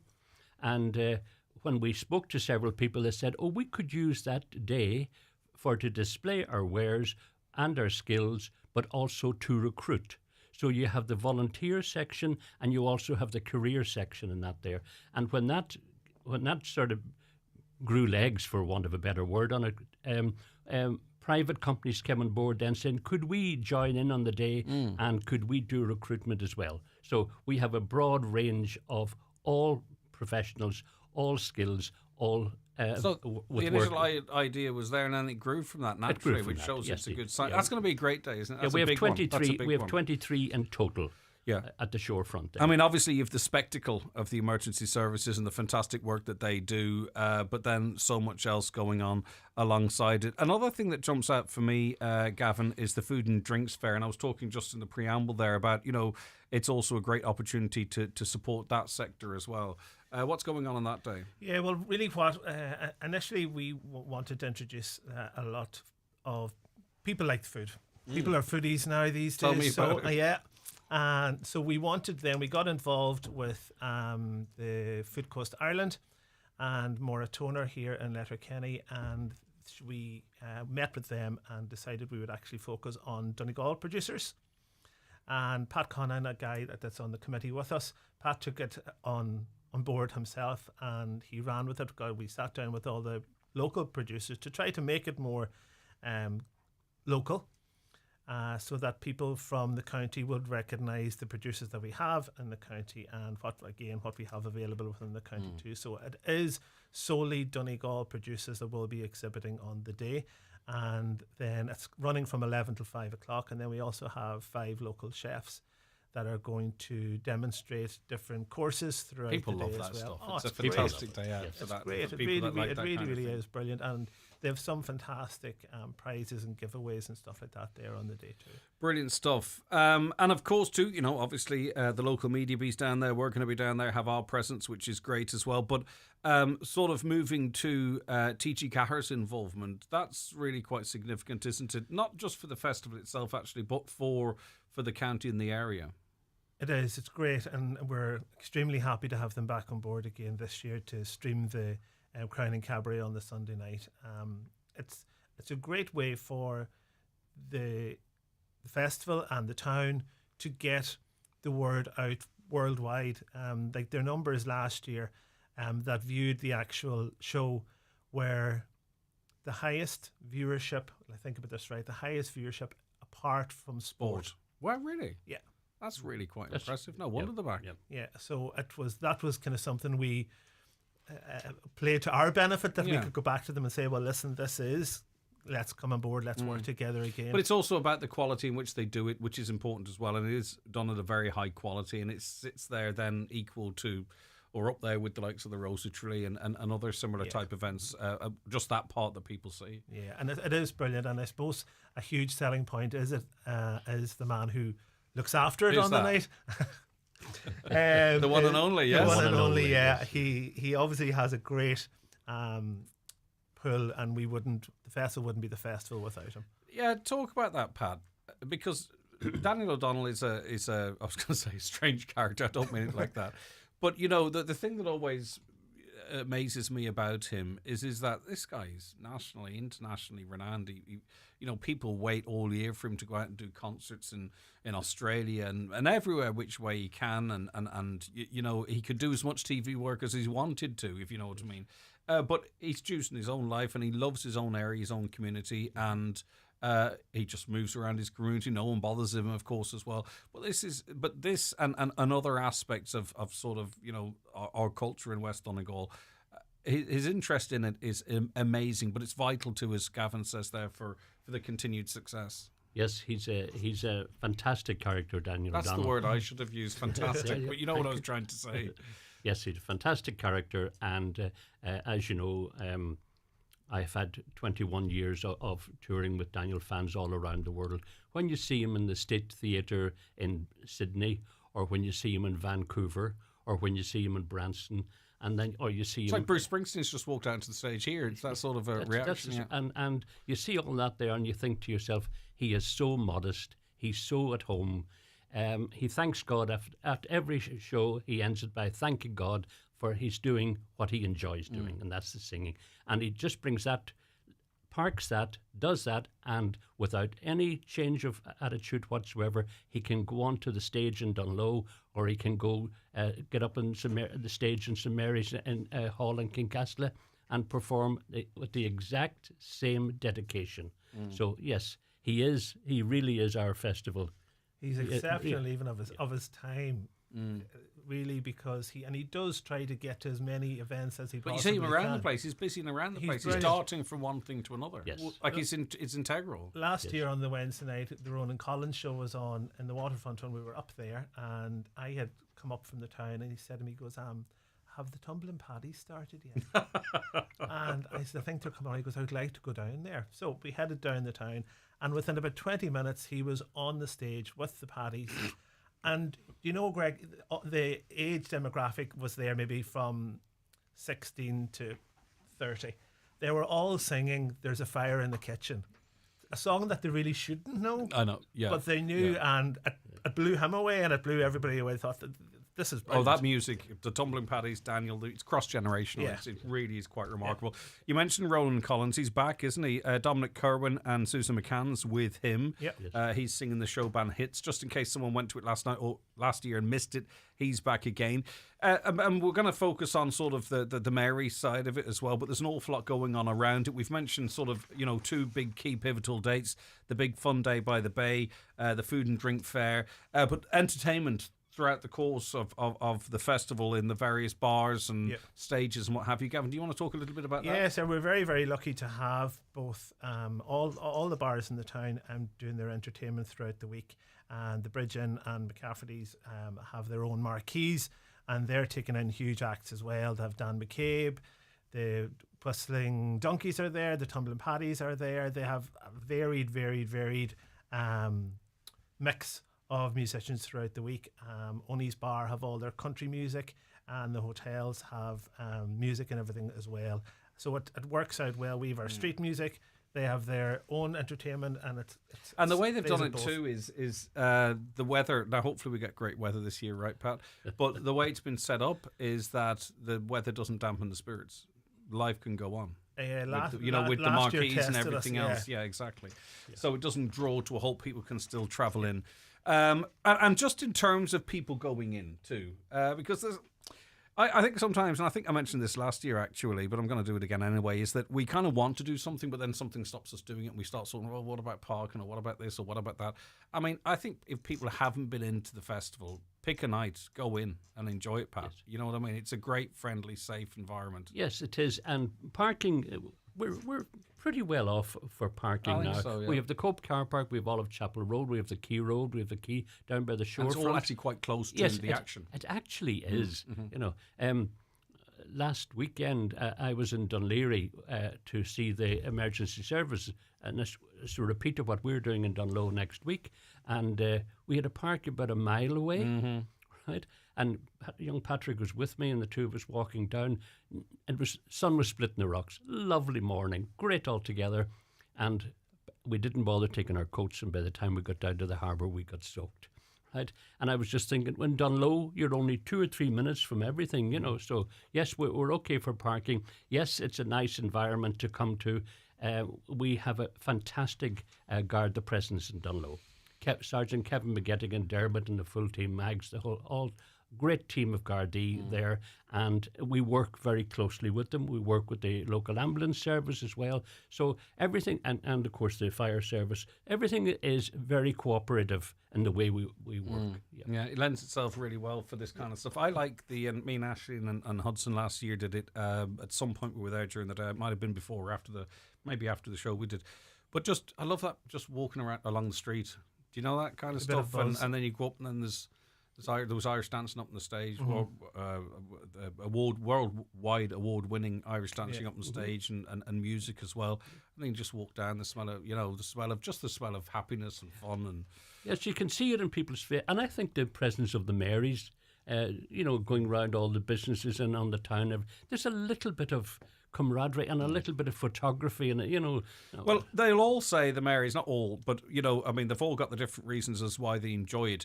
But it is the interaction with the locals, and particularly the young people, because a lot of the young people, these girls, they are superstars. Don't get me wrong, but they really feel they are, and it must be infectious, because they all talk of that and the community amongst themselves, and just mixing with and the great night's crack and everything.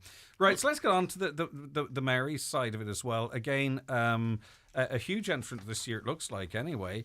Little Miss Mary, of course, is there. You have the Philly Mary. UAE is back. The Dunloe Mary is always going to be there, of course. Dublin Mary and London Mary and Glasgow Mary and places from all over the world represented. And that's work in terms of the selection process to select those Marys. That goes on for months and months and months. But now we have the final lineup of ladies. We're very, very lucky again. We've a few new ladies this year. Edinburgh is back, and the Wicklow Mary is also a new Mary that we have back there as well.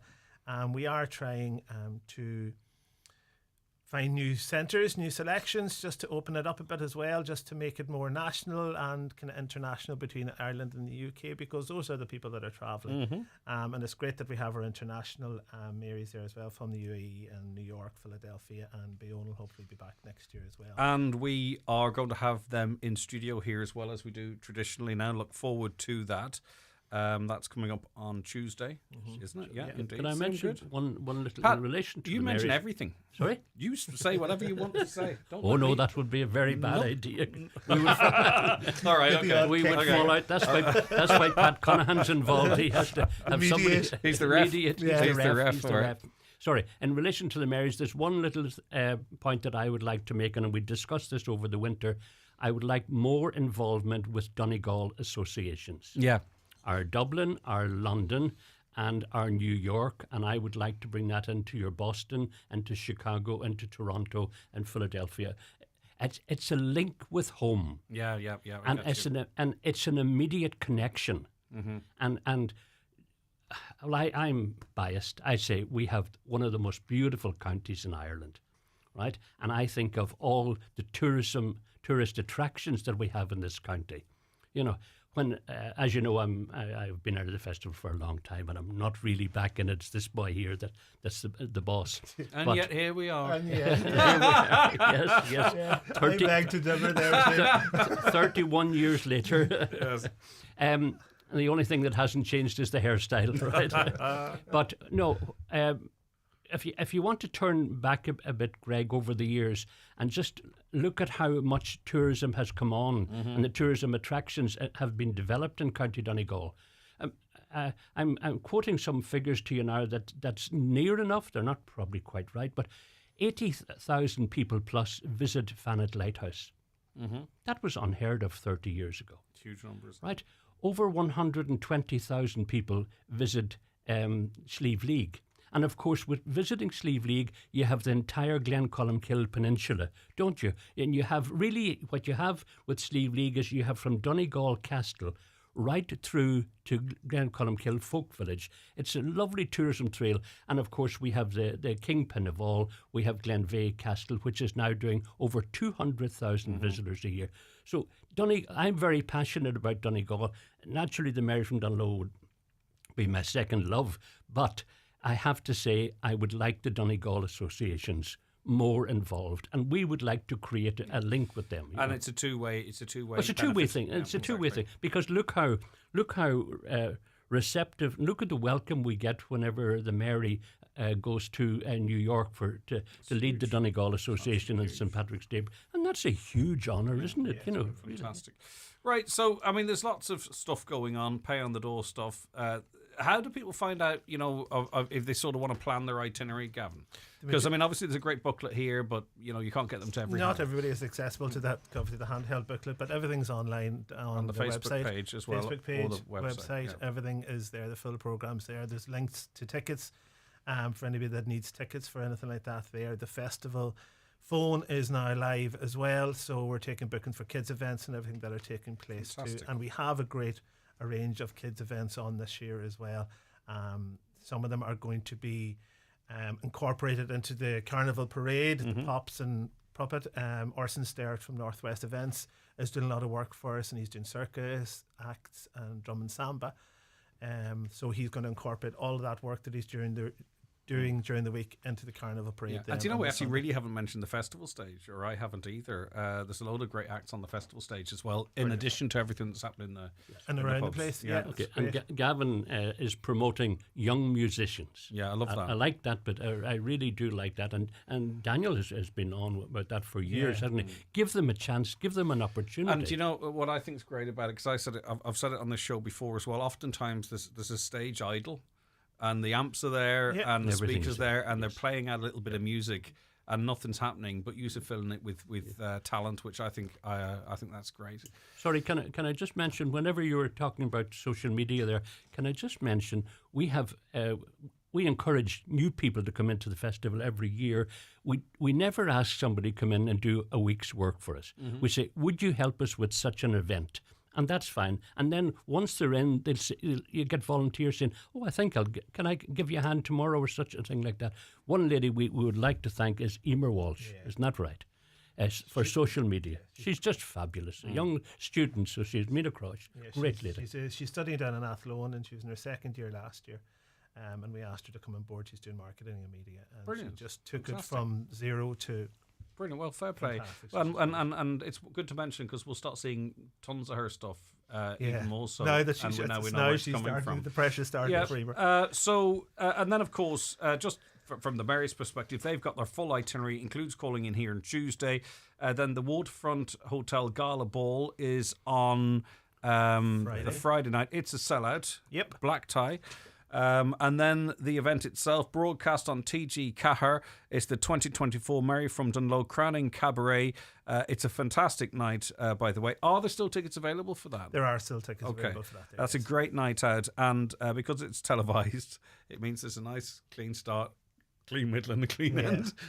It can't run on. So Sally Dibber keeps everything running to point there. And that in a way restricts us and makes us think about the number of Marys we can have participating, because if it's a 2.5 hours program, right, therefore there's only so much time you can give to each one of them, so that in itself keeps us in line. There's a lot of quality content then, because it all is in a confined space, so to speak.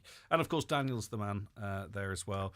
TG Cahir have someone on the floor as well too, which is a lovely. Yeah, Sean O'Beal. Sean O'Beal. Thanks, Gavin. I forgot the man's name.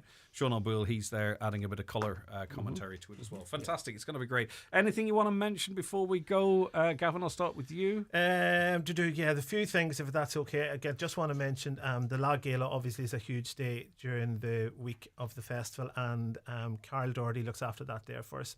And this year he's introduced, there was a local gentleman who passed away a number of years ago, Neely Boyle.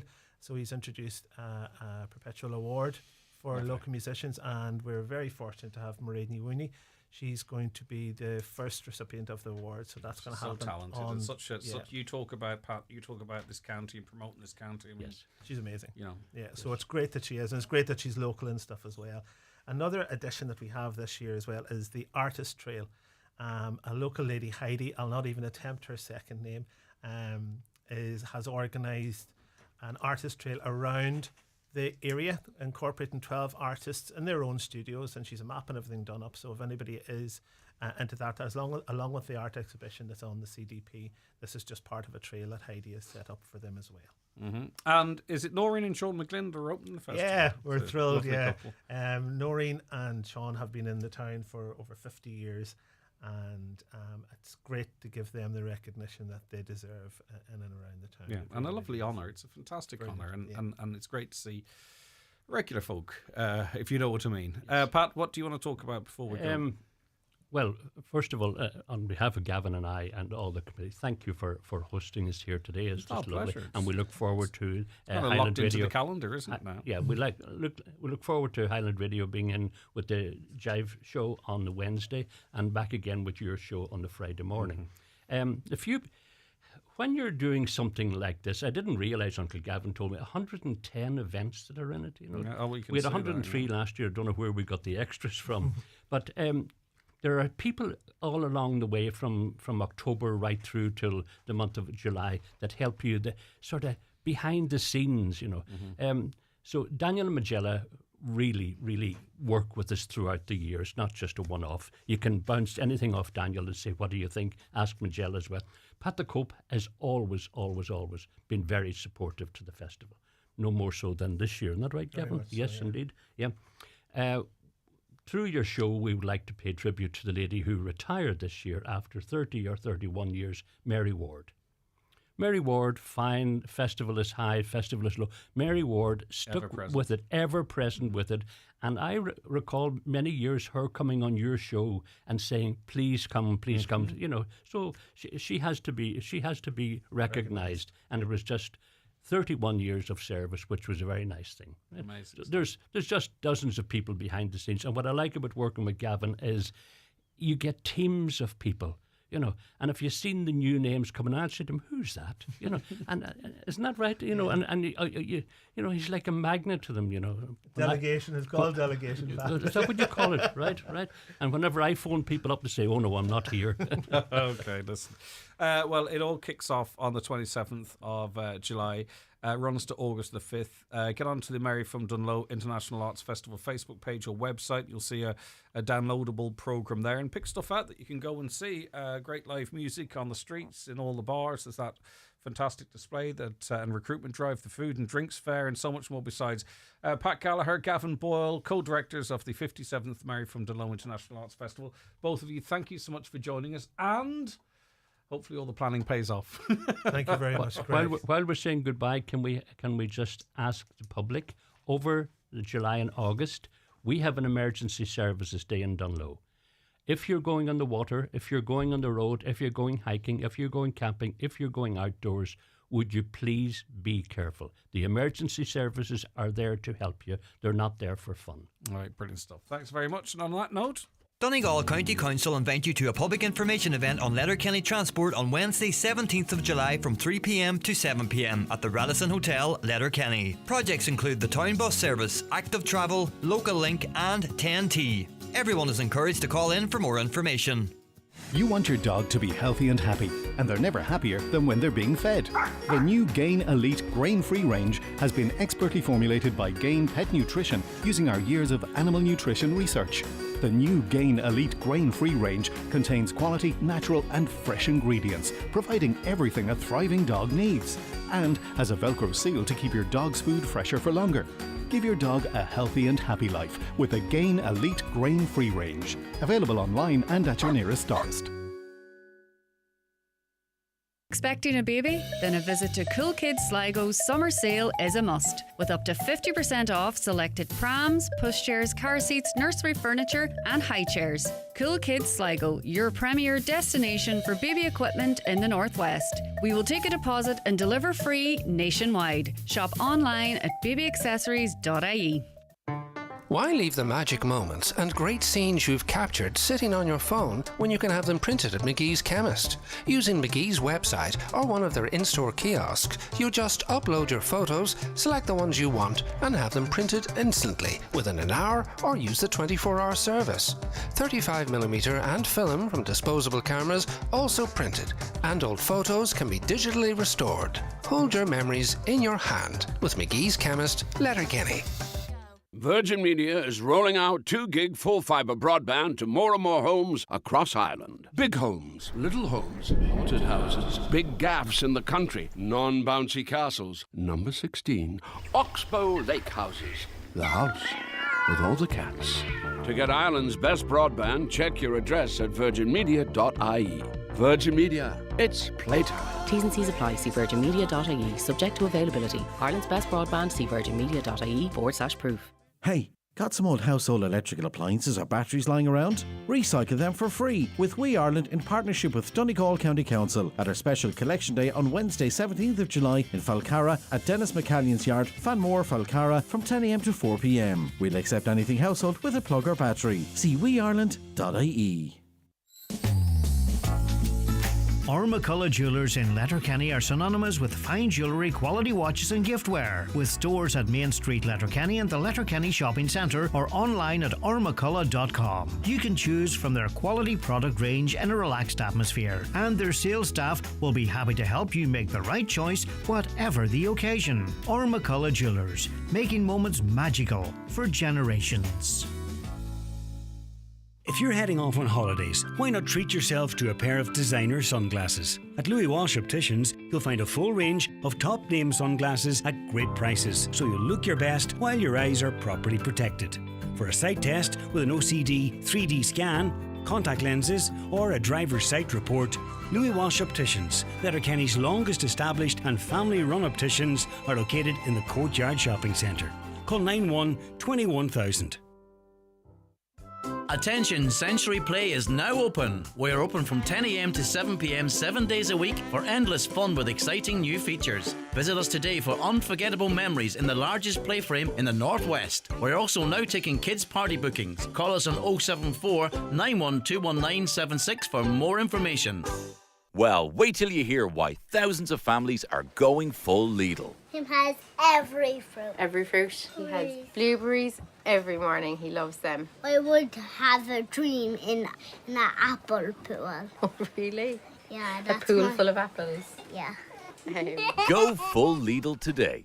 From Thursday the 18th until Sunday the 21st of July, all roads lead to Monaghan Town for the return of the highly anticipated 4-night open-air country music festival, featuring the Tumbling Paddies, Jimmy Buckley, Mike Denver and Michael English, plus a jiving competition on Sunday afternoon. Tickets from the West Enra Arms Hotel, Monaghan on 047 744 00. See Monaghan Country Music Festival on Facebook.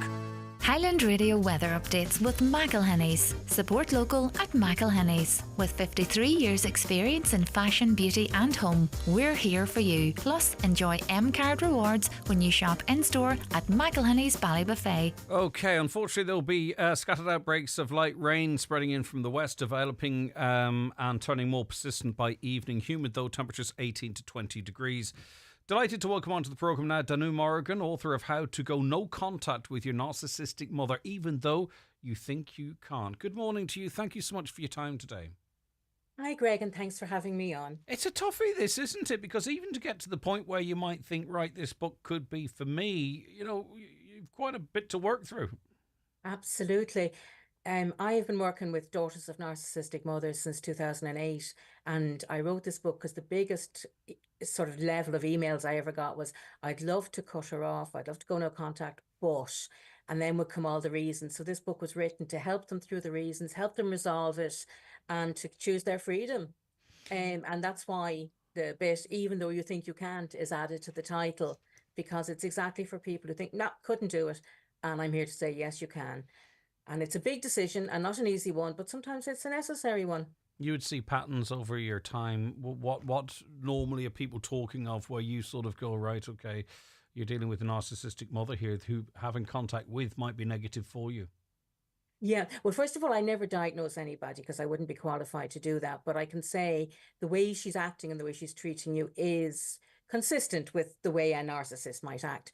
And it's never good for you if you're dealing with a narcissist of any flavour, right? Because they don't want things to be good for you. They want things their way and nobody else matters.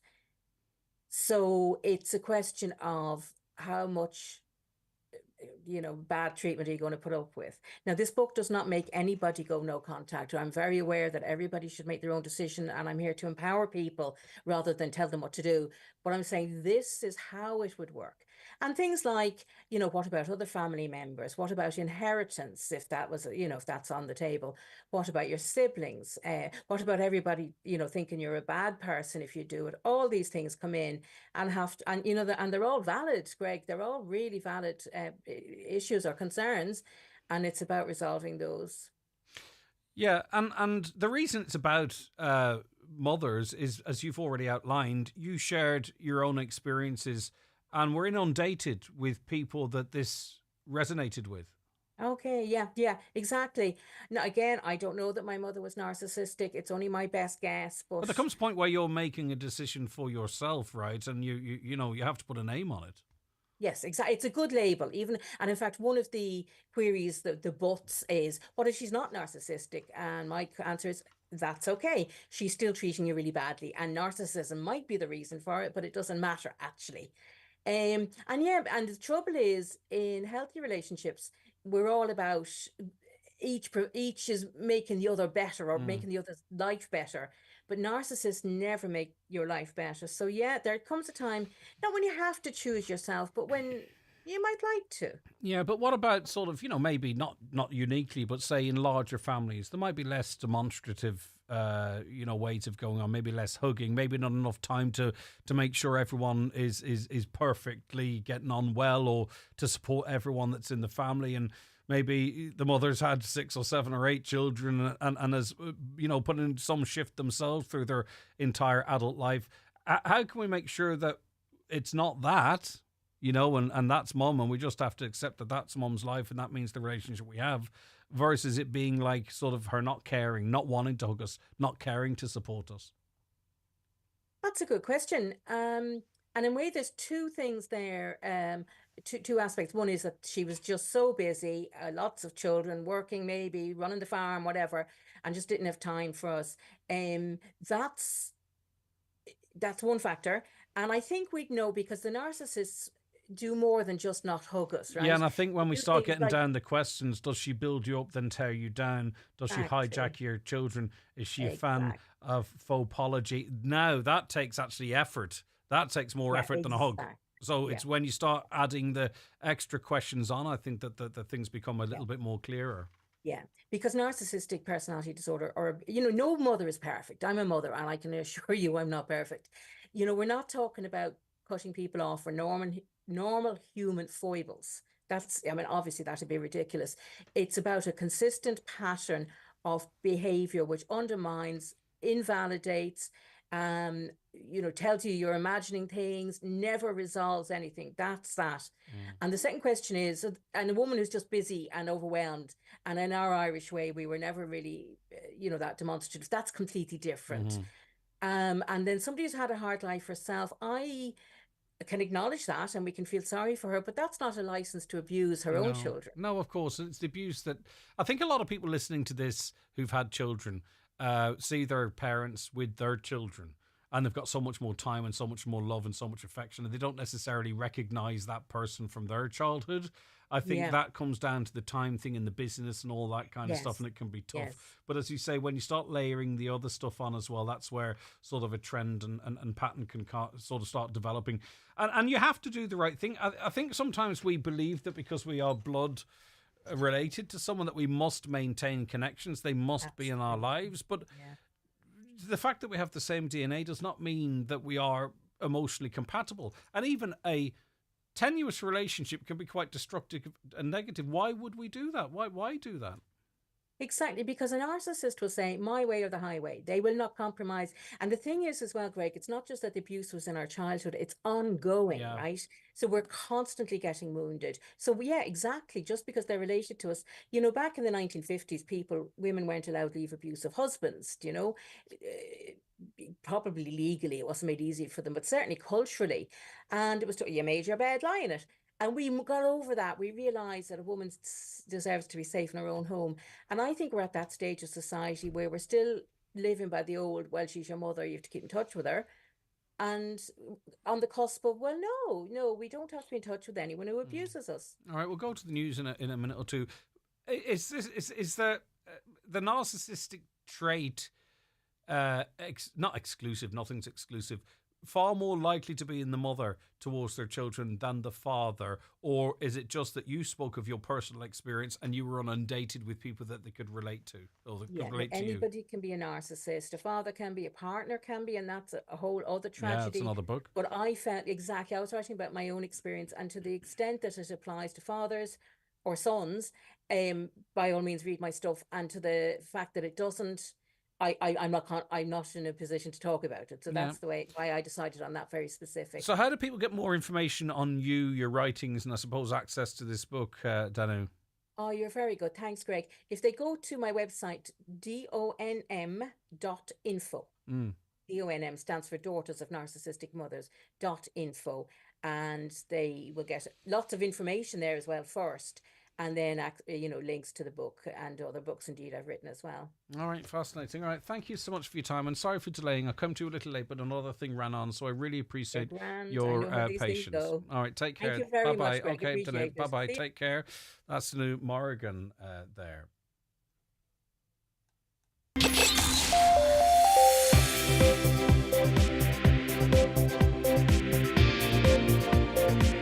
With all the stories that matter across the Northwest, it's Greg Hughes on the 9 to Noon Show on Highland Radio. All right, it's just turned 11:11. Let's get a news update now and say good morning once again to Michaela Clark. Thanks, Greg. Good morning. How the remainder of the Irish Red Cross's Creeslough Fund is going to be spent was outlined at a public meeting last night. It was proposed the €144,000 left in the fund would be spent on providing trauma support and developing a garden of remembrance. Another meeting is due to take place in September. The Taoiseach says there is always a fear of a lone wolf attack on an Irish government minister. Micheál Martin has been commenting on the safety and security of ministers following the assassination attempt on Donald Trump and the unrest in Coolock earlier this week.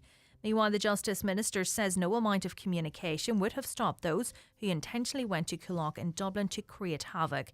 Ellen McEntee has defended the level of engagement with the community on a new asylum seeker centre before violence broke out on Monday. Last night, Gardaí were again deployed to the area.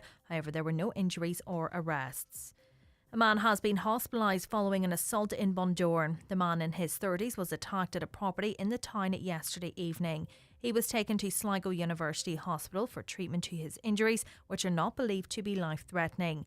Gardaí have confirmed that investigations are ongoing.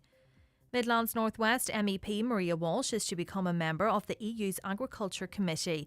Miss Walsh is being nominated by the EPP, the political grouping to which Fine Gael is affiliated. She will also serve as a substitute member of the Regional Development and Justice and Home Affairs Committee. And plans to extend the delivery of the intravitreal injection service to non-diabetics in Donegal has been welcomed by Councillor Albert Doherty. Previously, only those with diabetes could avail of the treatment. It's understood a business case is being prepared to employ a second community ophthalmic consultant position in the county. Those are the latest headlines. We'll be back with an update again at 12 noon. Thank you very much, Michaela, and we'll be back with more on the 9 till noon show after we take a break.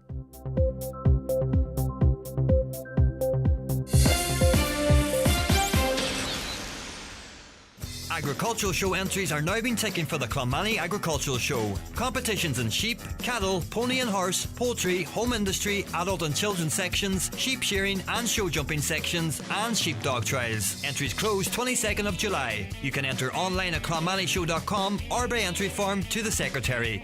Or contact clonmanyagrishow@gmail.com. We are a 2-day show this year, 6th and 7th of August, packed full of events for everyone. Experience total relaxation in the Spa at Orchids at the Holyrood Hotel, Bundoran. Recently awarded Best Hotel Spa Getaway at the RSVP Spa Awards. Enjoy luxury spa baths, revitalising facials, rejuvenating massages, pampering body treatments, outdoor hot tub and tranquil Japanese garden. Visit on a luxury spa day, pop in for some me time or buy the perfect present with a gift voucher. Relax and let the Spa at Orchids transport you to another world. See holyroodhotel.com. Your brand new Nissan is waiting for you at iMotors. Don't worry if you've missed out on the 242 pre-sales. We have a wide variety of Nissan cars to suit you, including the SUV of the year, the Nissan X-Trail. Avail of finance offers starting at 0% or save €10,000 off the Nissan Leaf. Visit imotors.ie and get immediate delivery today or visit our showroom. Do you need a little extra help staying in your home?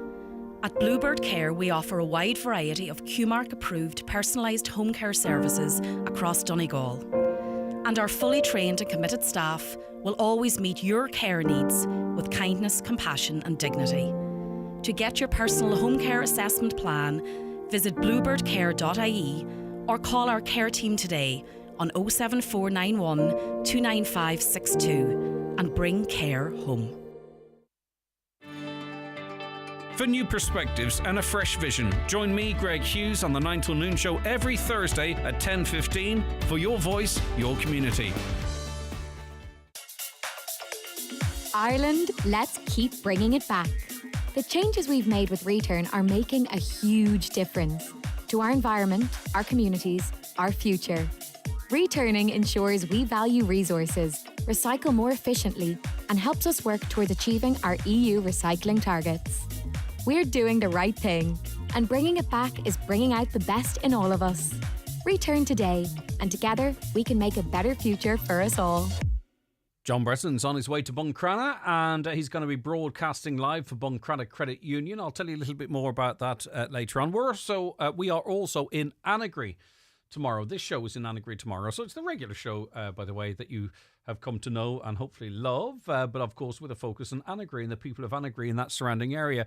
If there's anything you think we should be talking about, or a person you believe we should be talking to around Annagry, we've got a full show lined up already, don't get me wrong, but if you're in the Annagry area, around that area, and you have a little bit of nitbit of information or something that's particularly interesting about that area, and there is tons of stuff and we have most of it, let us know. 086 60 25,000. We are going to Annagry tomorrow with the 9 till noon show. We're going back to Letterkenny now. Mary Lee joins us on the programme. Mary Lee, lovely to speak to you. Thanks for your time.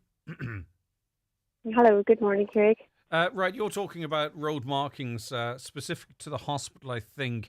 And this is something that, this is not just something you've rang us about. This is something that's been on your mind for quite some time. So just, I suppose for people not aware, what is the concern that you have? Yes, well, Greg, I have been in Letterkenny for a number of years living, and I have brought this to attention so many times, and even to yourself on the station. Just the new department of A&E, it's a disgrace. You enter the premises there and from the main road, and there's no yellow box. They're there today, and they're relining roads that are already done. There's money being spent elsewhere when something like that is vitally important, and it has not been flagged up yet. How long does it take for something like that, for the case of an ambulance service emergency coming in and out of the hospital? And you can see there in yourself in the morning, traffic, you can see yourself, I'm actually stuck in the evening. I actually had to stop one day myself and let an ambulance come out because literally cars just have bad manners, basically.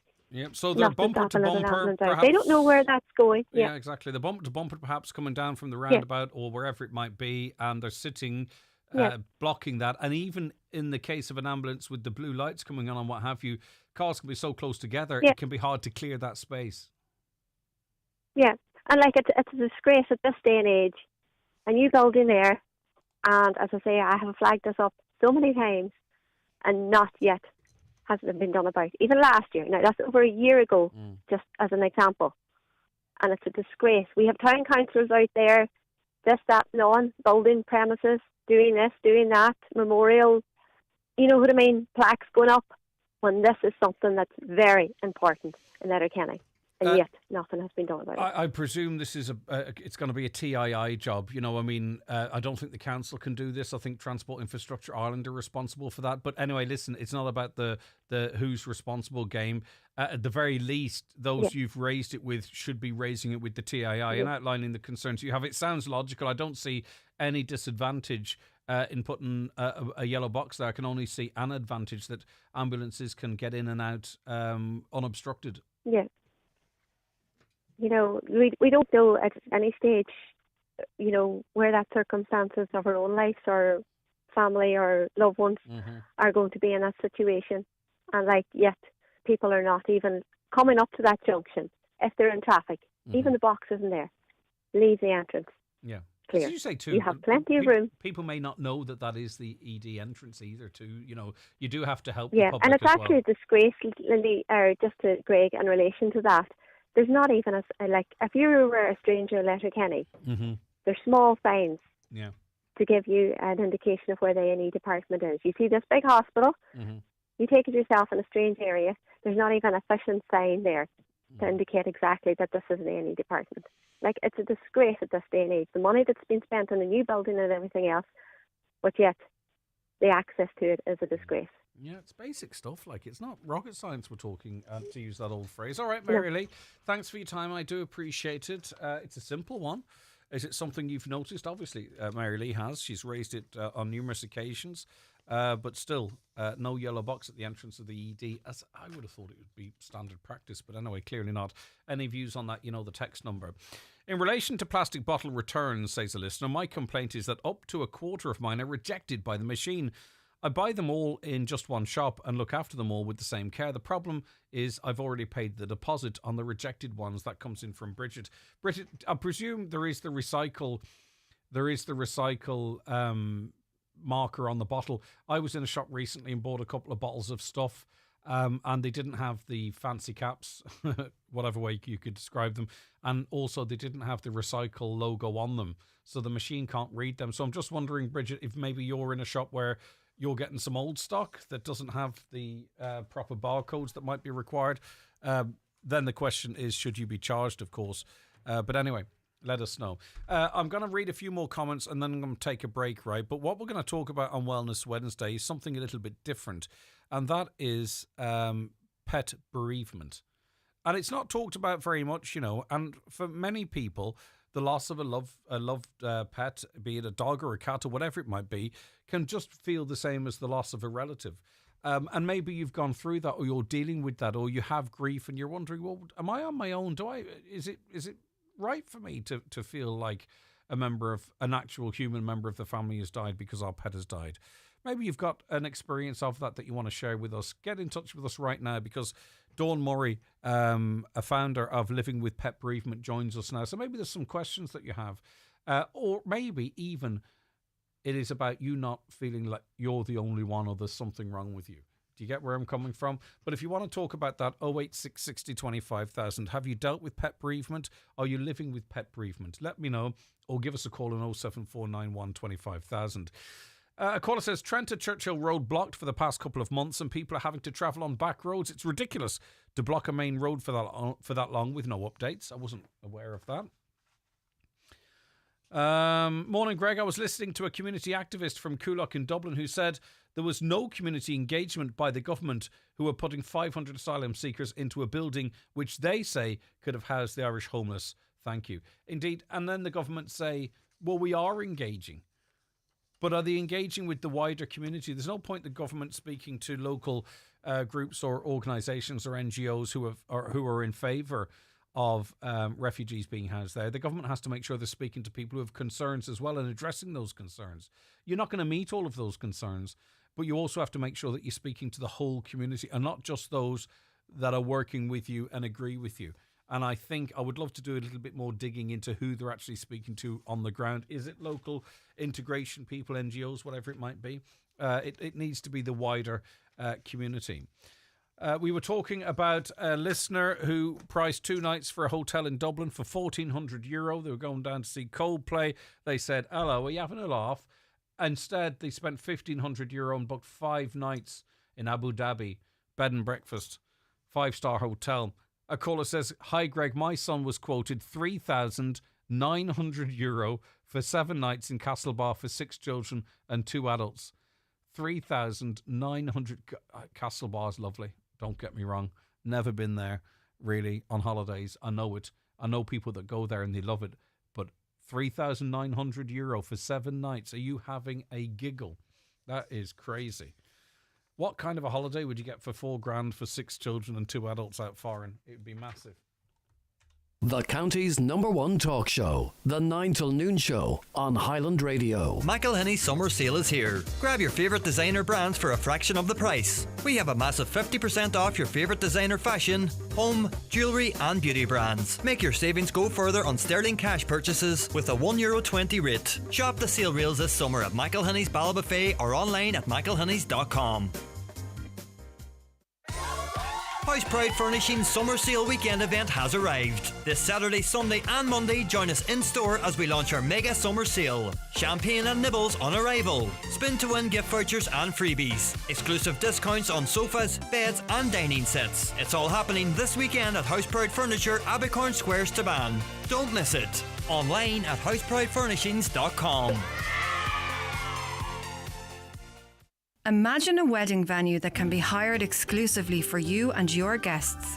Picture stunning views overlooking one of Donegal's most scenic beaches, an authentic country manor as your accommodation, incredible glass-fronted marquee views all day, and a team of experts who want to help you plan every step of the way. Sounds too good to be true? Not at Drumhalla House in Rathmullen. It really has to be seen to be believed. Visit drumhallahouse.ie or check out Drumhalla House on Instagram for more details. Skoda's 2 brand new models are going fast. This is Donal, driving off in his new HVO-powered Superb Combi. And the Breen family, getting their plug-in hybrid Kodiaq. And this is the sound of someone who didn't get their order in on time. Order your new Skoda today, before it's too late. Skoda. Let's explore. Skoda. Your local Skoda dealer is DMG Motors, Clar Road, Donegal Town. Telephone 074 9721 396. Highland Radio Time Checks brought to you by EirGrid, the operator and developer of Ireland's electricity grid. EirGrid, powering up communities, powering up Ireland. The time is... The time's 17 minutes past 11, and it's time for our regular feature, Wellness Wednesday. And we're going to talk about pet bereavement, because the death of a cherished pet, most likely a dog or a cat, I think, can be just as devastating as the loss of a relative that only pet lovers listening will understand. Dawn Murray is founder of Living with Pet Bereavement and joins me now. Good morning, Dawn.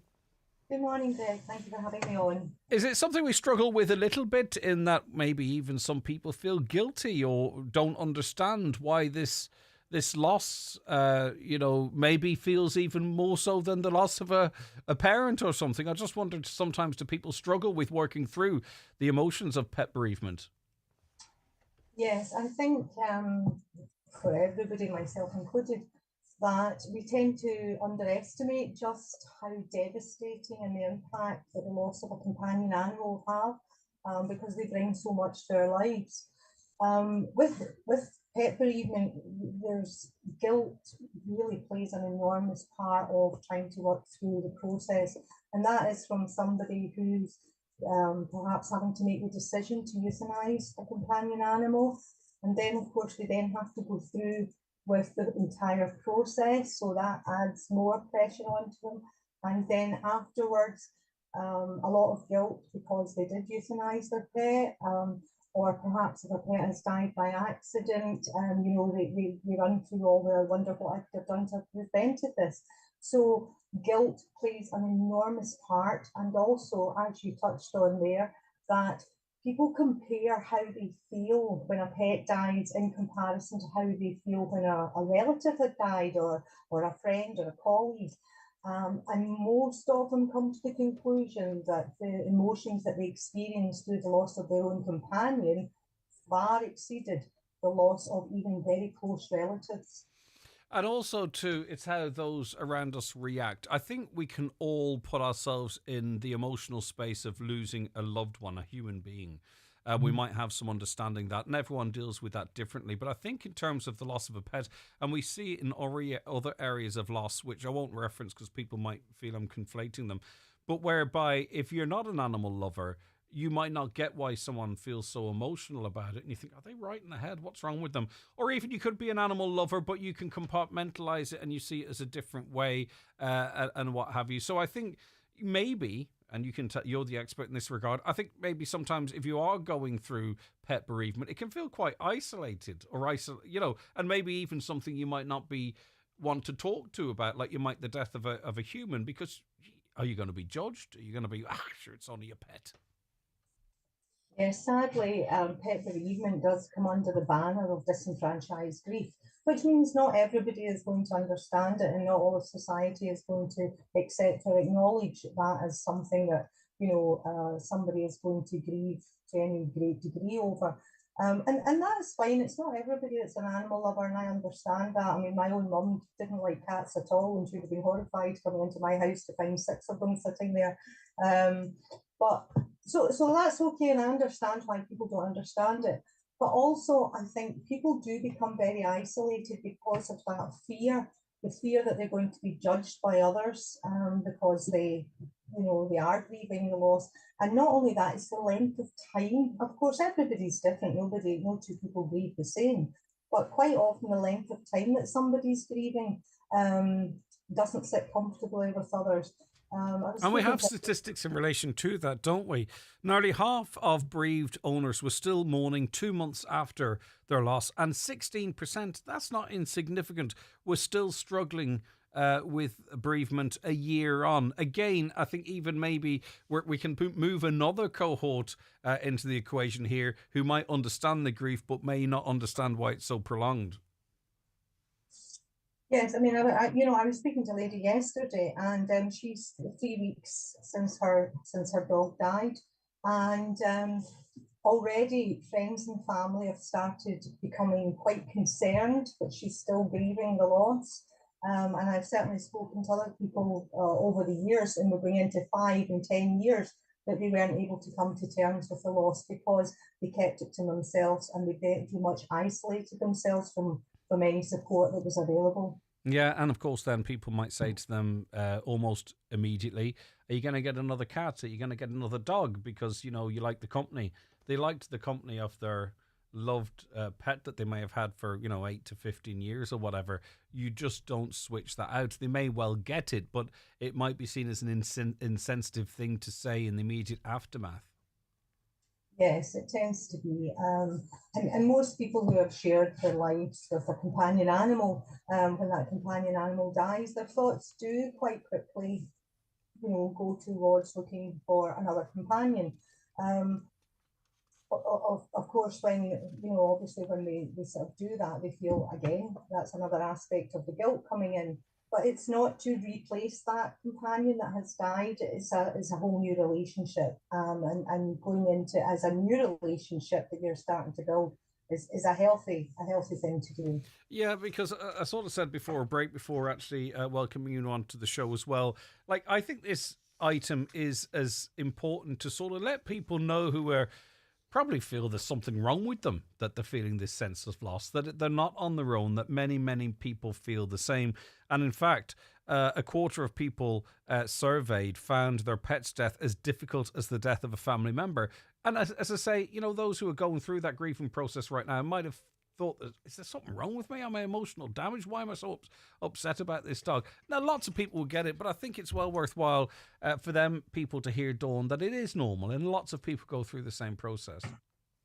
It is. It's perfectly normal, and it's always easy enough for a counsellor or support worker to reassure someone and to validate. But certainly from my own point of view, I've lost over 25 of my own cats and dogs in the past 15 years.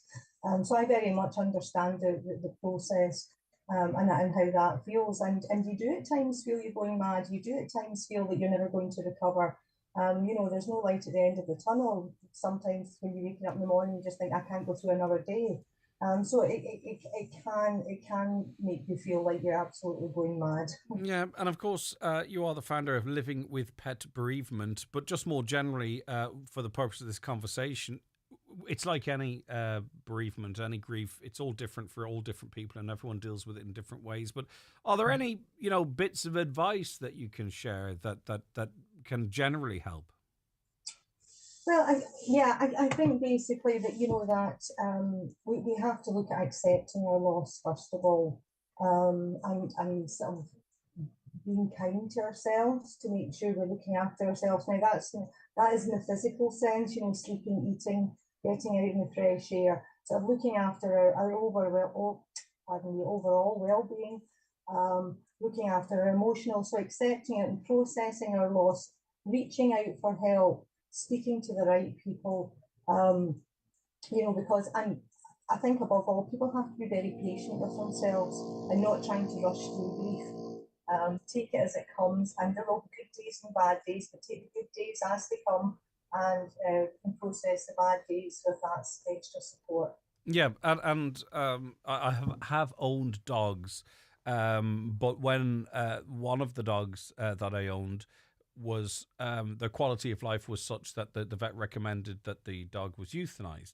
I was okay with that because with the way I process things, I thought it was better than the dog suffering and what have you, and that's fine. I didn't really actually consider, because I haven't really thought about it, but you referenced it a little earlier on, that it can be very difficult for people to make that decision, that they can't sort of go, it's for the best, or it feels like they're interfering really in God's plan or whatever it might be, depending on their religious beliefs.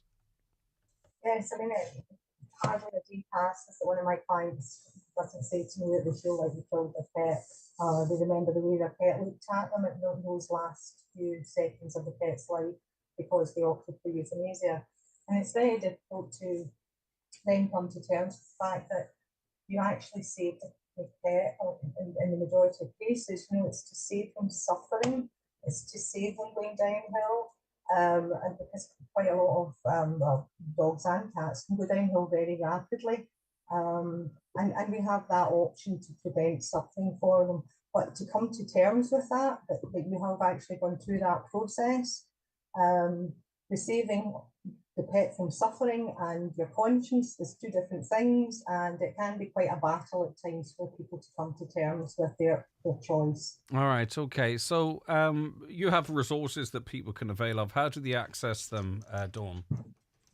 Well, as you said, yes, I'm the founder of Living with Pet Bereavement, and we have a website, livingwithpetbereavement.com. There is also the Association of Pet Bereavement Counsellors, which I recently founded, and the counsellors now that we have access to is phenomenal. We have counsellors, psychotherapists, people who have a lot of experience in pet bereavement are there to offer their support. Okay, listen, lovely stuff, Dawn. Thank you very much indeed. Take care of yourself. That's Dawn Murray, founder of Living with Pet Bereavement. And I suppose too, your relationship with a pet can be far less complicated and feel more loving because, of course, a pet gives you unconditional love, don't they? There's no edges to it. You don't squibble and squabble necessarily in any serious way. Apologies, the sound wasn't fantastic with Dawn there. It kind of was, as much as I found it interesting, was annoying me. So hopefully you heard the message and it came through just as well as it possibly could have there. Staying with pets, an awful story about the puppies. Quite a public outcry, and rightly so. I've just read figures released by the HSC. 250 abortions in Donegal last year. Where is the outcry about these babies' bodies being disposed of? Too awful to say out loud. What has humanity come to? No matter how, and I understand where people who are opposed to abortion come from, but no matter how hard it actually would put people off, I think, and I understand exactly why you do it, and it happens all the time where people try and compare that to other things. It doesn't work. I think it's counterintuitive for the people trying to make the argument. I understand exactly why you do it or people do it, but it's not. It will not work because it puts people off, because people kind of have potentially made up their mind in relation to it, and if they haven't and they might change their mind, that's not the type of argument that is going to work, to be honest with you, because people view it all in different ways. But I respect your view. I've read it out there. Hi, just a quick comment. I've no problem at all with visitors coming into our area. However, I do have an issue with visitors who take their dogs to the beach and don't have them on a lead.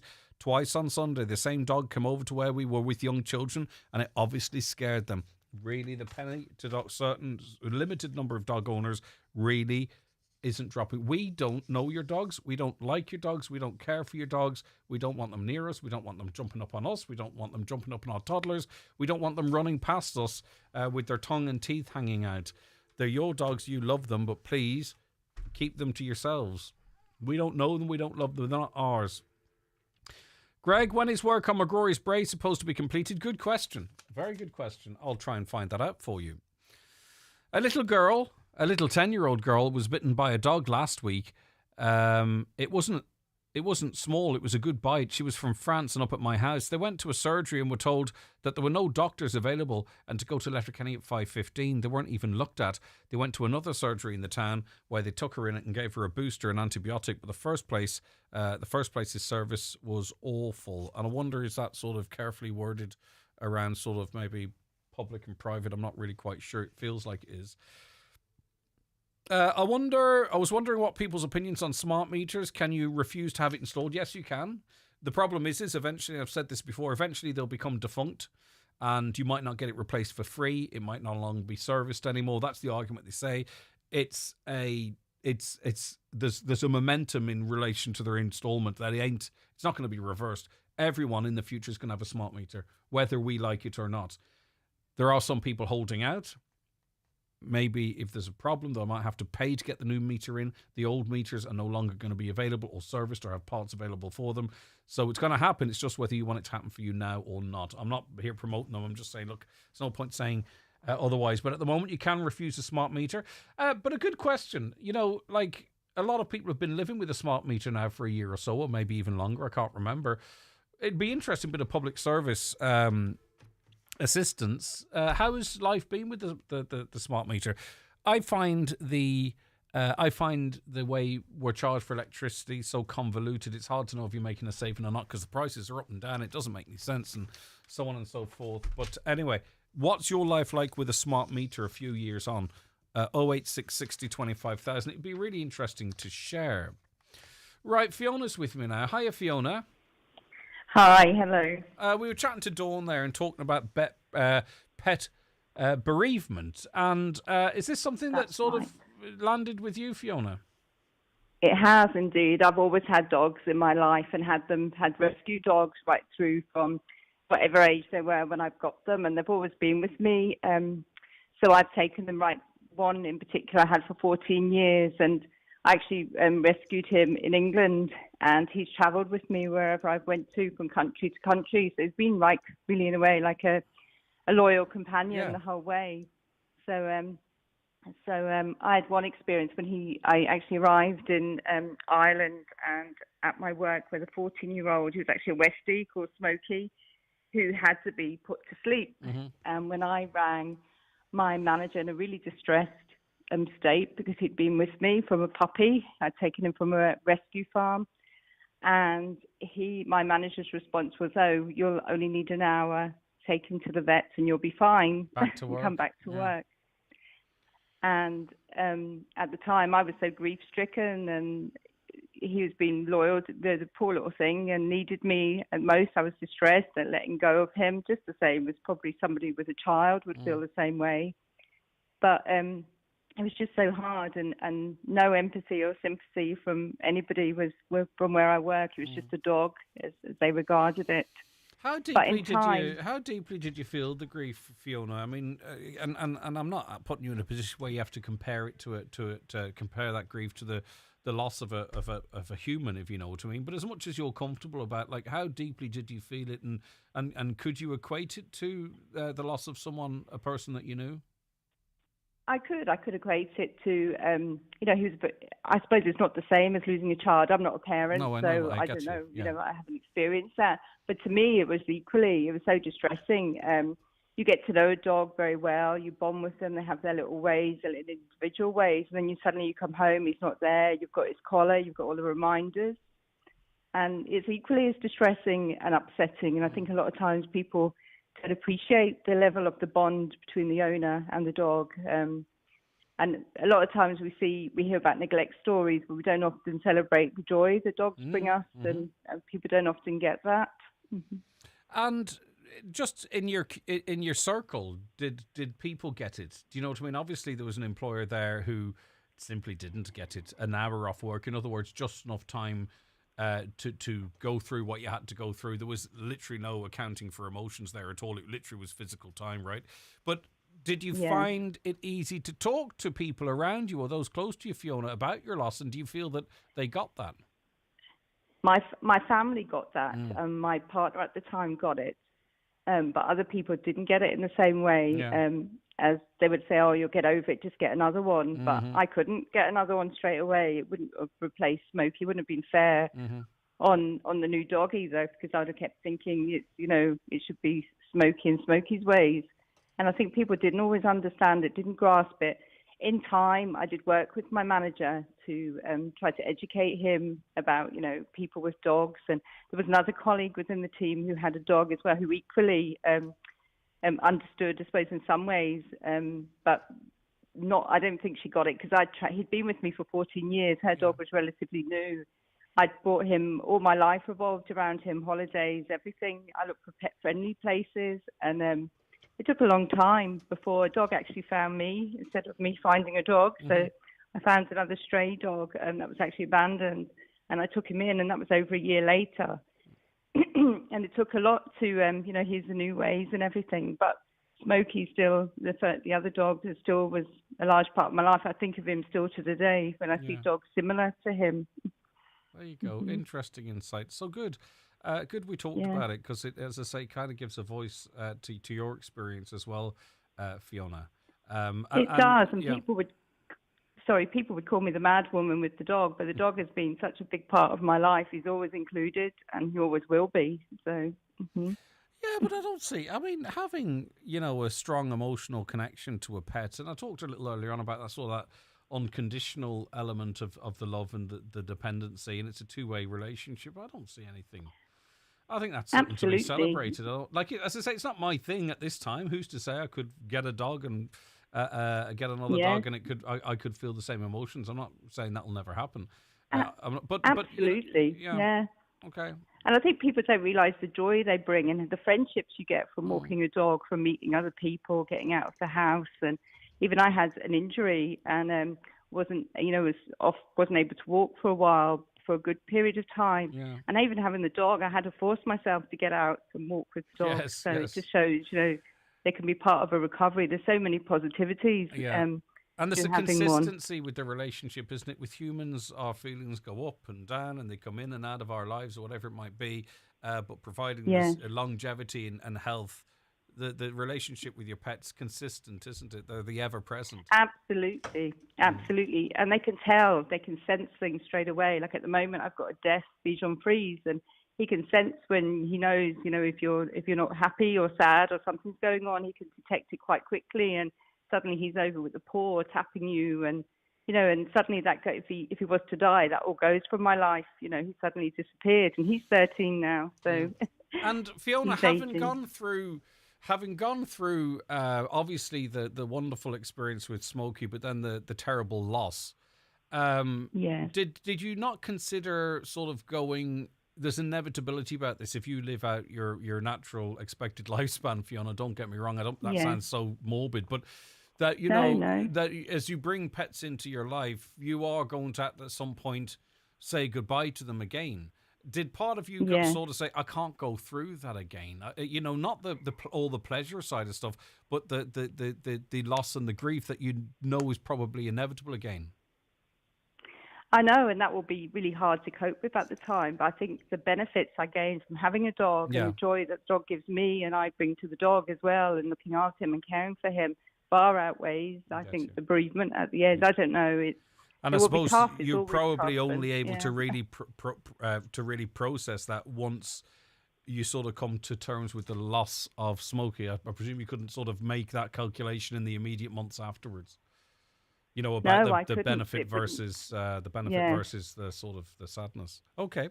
Absolutely, and within sort of weeks of Smokey passing, whatever, people were telling me about this dog was available and that dog was available, but it did take me over a year and maybe longer had this dog not arrived to me. It was an abandoned dog and he'd been badly treated. And I took him actually to Rainbow to hand him in because I was going to London the next day, but I never stopped thinking about him and just thought maybe this is a godsend. And I come back and I took him out of Rainbow, and he's been part of my life now for probably 12, 13 years now. Wow. Okay, brilliant stuff. All right, fantastic. And yet Smokey's still there as well. Yes, indeed. There's still a picture of him up here.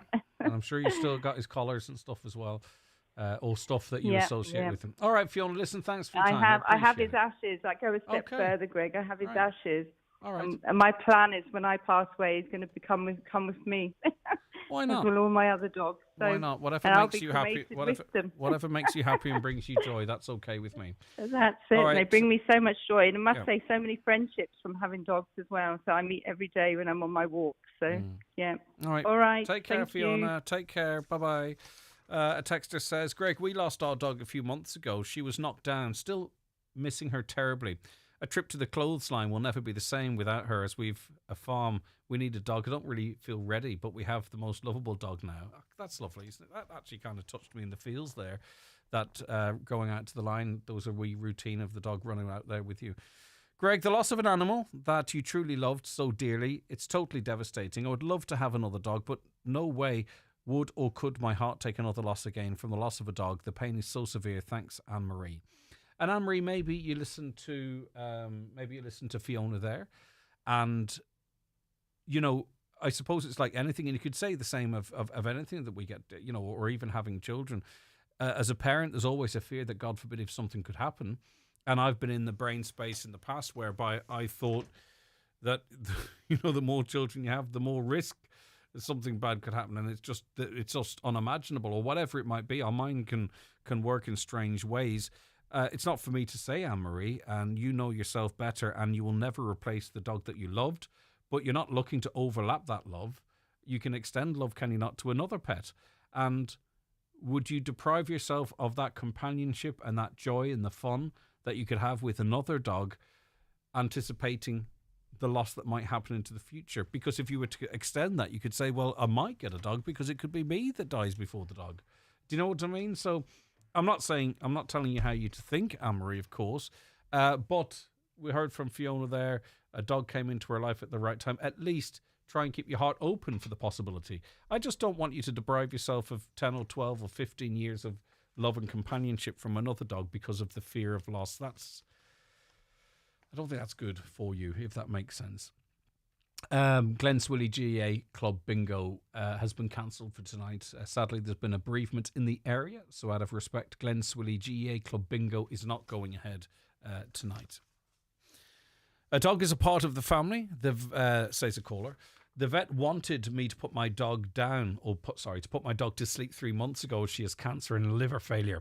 I refused and put her on pain relief injections. She's not showing signs yet of suffering, but I know that the time will come when the decision to put her to sleep will have to be made. But if she's not suffering, I will keep getting her the pain relief. As I said, she's part of the family and she deserves the chance to feel loved and to feel wanted.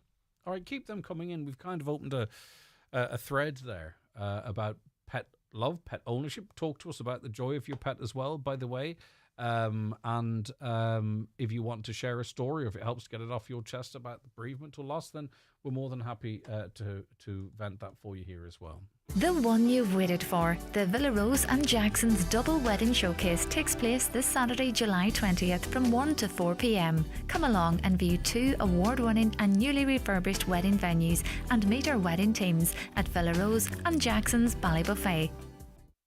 Holmes Travel Castlefin require a part-time bus driver working 20 hours per week. A full clean Class D driving licence and current CPC card is required. Experience preferred but not essential. Please send your CV to homestravel@live.com or call Holmes Travel Castlefin on 087 211 4455. Hey babe, I'm not feeling great tonight. Do you mind if we cancel? Connor, the match is starting! Shh, stop! You can't rely on everything, but you can rely on Vodafone Gigabit Fibre Broadband with smart Wi-Fi. Now only €30 a month for the first 6 months. Search Vodafone Broadband today. 12-month contract, €30 for 6 months, €40 thereafter. Is subject to annual price adjustment, excluding discounts of CPI plus 3% each April. Offer ends August 31st, 2024. Subject to eligibility and location. See vodafone.ie/broadband. Get ahead of back to school this year at Dunnes Stores. From prepping for their very first day to refreshing their uniform, now's the perfect time to shop schoolwear for the adventures ahead. Pick up a 3-pack of playproof polos from just €5 and knitted school jumpers from just €3.75. Stock up on essentials like Easy Care joggers from just €5 and sweatshirts from €3.75. Back to school at Dunnes Stores for little ones with big schedules. Shop in-store and online now. Terms and conditions apply. Foy & Company in Ballybuffet and Letterkenny are the largest stockists of paint and wallpapers in the Northwest. Our qualified colour consultants and interior design team will help you create a beautiful space designed for your needs. We work with commercial and residential customers, have all the largest brands and can match any colour. We stock all the interior and exterior paint along with all the painting accessories you'll need to completely transform your space at Foy & Company in Letterkenny and Ballybuffet. Come along to the Glencolumkill Agricultural Show on Sunday 4th of August, featuring cattle, sheep, horses, poultry and all marquee classes. A great family day with children's fun and live music. Entries are now open on glencolumkillagriculturalshow.ie or visit their Facebook page. Are you female, currently unemployed and looking for a new career in construction? After the success of our pilot programme, Rural Enterprise SkillNet is delighted to announce the second Women in Construction programme commencing September 2nd in Letterkenny. For more information or to apply, visit ruralenterpriseskillnet.ie. Closing date for applications is August 12th. Running a business isn't easy, but accessing support should be. The new National Enterprise Hub is the single source for all government support for your business. With over 180 supports in one place, it's easier than ever to find grants, advice, training and more. And don't worry about not knowing what you need. Our helpful team will guide you every step of the way. Visit neh.gov.ie to learn how we can help. The National Enterprise Hub. Support starts here, an initiative of the Government of Ireland. Brian McCormick Sports, your home for fitness trainers. The new impressive Ghost 16. Soft and smooth experience with every step. Oka Clifton 9. Even lighter for everyday miles in new summer colours. Get your free delivery on bmcsports.ie. Change is the only constant in business. So whether you're starting or growing your business, our dedicated business teams will always be here to support you every step of the way, because the best businesses never stop beginning. Search Bank of Ireland Business. Bank of Ireland. Begin. Bank of Ireland is regulated by the Central Bank of Ireland. Darren knows these roads. He knows every turn, every tree, every person's house. He knows when he wants to put his foot down. But here's something he doesn't know. He doesn't know that Jim is searching for his phone and has taken his eye off the road, just around the corner ahead. Darren doesn't know this, but they're both about to find out very quickly. Even if you know the road, you don't know what's coming. Say no to speeding. A message from the Road Safety Authority. Visit rsa.ie. Highland Radio weather updates brought to you by McElhenney's. Support a local Donegal business with McElhenney's. From fashion to home essentials, find everything you need for any occasion. Shop McElhenney's Ballybuffet for quality you can trust. So if you're on the west coast, you're already seeing it clouding over, which will lead to scattered outbreaks of light rain and drizzle, turning more persistent by evening time. Remaining humid though, temperatures of 18 to 20 degrees. Now, it's a very exciting time if you're into the Olympics, because they are just around the corner. And what a representation we in Donegal have on the Irish team. Sharon Madigan is lead scientist for Team Ireland and is joining us from Paris. Sharon? Hi Greg, how are you? Good morning. How are you getting on? Yes, not too bad. I'm hoping that we continue to have temperatures like we have in Donegal. Yes. In Paris for a while. That would be key. What's your role as lead scientist, Sharon, with the team, before we talk about some of the other members? I suppose my role really is based in HQ within Team Ireland, with, I suppose, organisational responsibility for the scientists within the team, which would be physiology, nutrition, strength and conditioning, or the gym-based personnel, and also performance analysis. So it's a kind of a very wide-ranging, support team with performance, obviously, and good well-being and health being the cornerstone of what we're trying to do. And you, of course, yourself, Sharon, from Donegal. That's right. I'm from Letterkenny, and my background is in nutrition. So I'll be. We've had a quick look around the canteen in the food hall, so it's looking good. You've given them the thumbs up, have you? Well, some of them, yes. Maybe some of them we'll see. All right, okay. And this is, one of the biggest sporting events in the world. The opening ceremony takes place on Friday the 26th, setting off a 2.5-week festival of sport, which then concludes on Sunday, the 11th of August. We've 23 athletes at the Games. The track and field events take place in Stade de France. The marathon events are running through the streets of Paris, starting at the Hôtel de Ville and finishing at the Esplanade des Invalides. I don't know, sounds about right anyway. Right, so some of the Donegal names involved Mark English, of course. He has had a fantastic season from Finn Valley AC, and we'll be keeping a close eye, of course, on Mark. Yeah, I think we have two Donegal Athletics athletes along with the team manager, Teresa McDade. And then we also have representation in badminton as well. So the whole team is over 130 athletes in total across a range of different sports. But yeah, we have representation, in a couple of sports anyway. My apologies, I got that figure out. Rachel and Daniel McGee in the badminton, of course. That's right. Daniel is a performance director in badminton as well. Kelly McGrory from down my neck of the woods. That's right. Yeah. So it's great. And there's a Donegal connection too with the Norway team. John Kelly. Sorry, I thought John Kelly is a coach with Norway from Finn Valley. Very good. Very good. Go. Well, okay.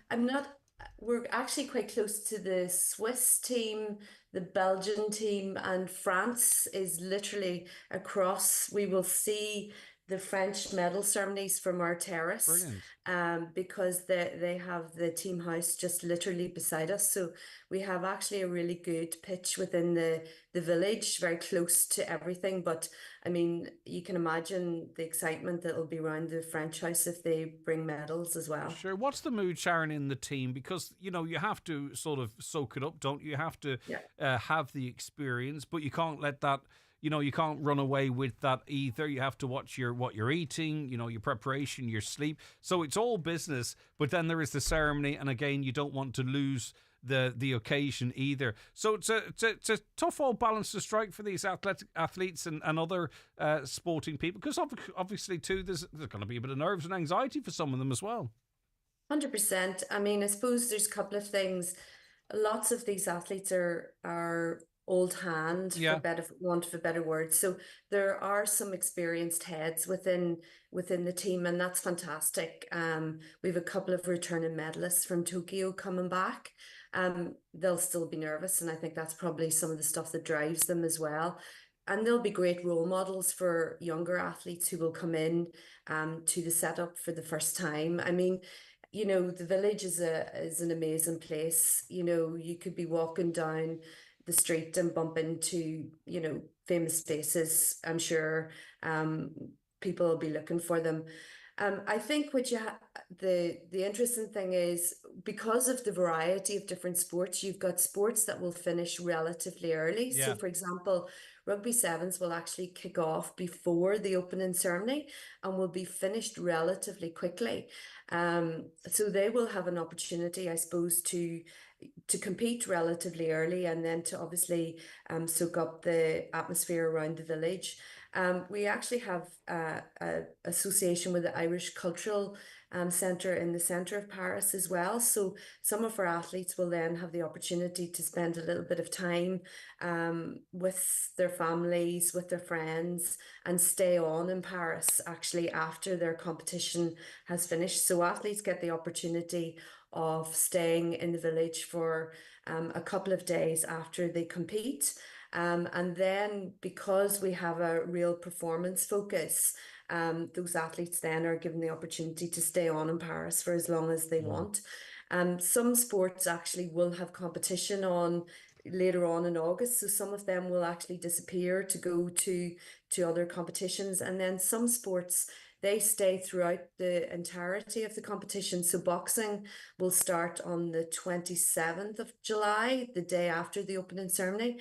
And actually, I think the last potential bout, which fingers crossed, Ireland will have some, obviously boxing is something that's close to my heart, but also in terms of performance is close to Ireland's heart with numbers of medals that we've got in the past. So that continues throughout the whole of the competition. So those boxers will have to put their heads down, put their earphones in at night, and get their sleep and rest as well. That's just in case any of you are listening. Now, also too, it's a team, right? And with loads of different disciplines. And I presume it's all they all draw off each other, don't they, to some extent? Like, say, for instance, obviously the Athletics Ireland team did really well in the European Championships. Yeah. And I'm not just highlighting them, but there are other successes that we've had in recent while. I presume that energises the whole team because, as I say, they're all doing different stuff, but they are a team. Absolutely. I mean, this is Team Ireland, and it is, I suppose, one of the opportunities that lots of athletes have of coming together as multi-sports. World Championships in athletics is athletics, World Championships in boxing is boxing, World Championships in rowing is rowing. So you have the opportunity to, I suppose, meet and, chat and network with like-minded people. And, they are very focused. And I suppose one of the things here is that the games have kind of been split up a little bit in that we have golf, which is based out near Versailles, along with track cycling and equestrian. And then on the opposite side of Paris, we have rowing. And actually, we have sailing down in Marseille.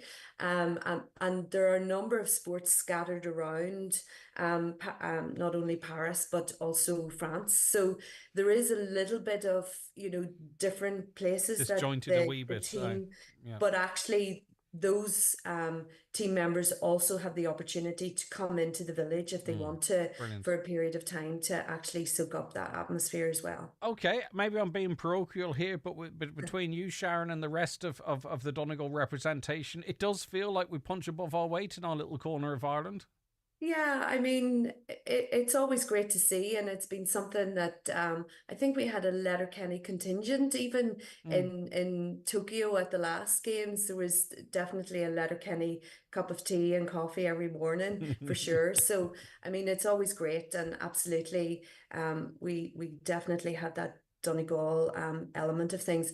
I'm a bit disappointed because usually we would definitely aim to get the Donegal games on the TV here, and unfortunately we'll not be able to do that. But I think we have a couple of other Armagh and Galway individuals that I'm sure will be vying for the TV. Yeah, well, and in the other direction too, we still have some maybe celebrating to do as fans before the end of the summer. If it's not going to be football, why can't it be in the ring or on the running Absolutely. track or whatever? Lovely stuff, Sharon. Thank you very much for your time. That's Sharon Madigan there, lead scientist for Team Ireland. Very proud of her, of course, to reach that stage of her career, and also the rest of the crew as well. Okay, that's where we have to leave it. We're live from Annagry tomorrow, all being well. Stay tuned. John Breslin's coming up around the Northwest, live from Buncrana Credit Union with all the usual stuff after we take a break for the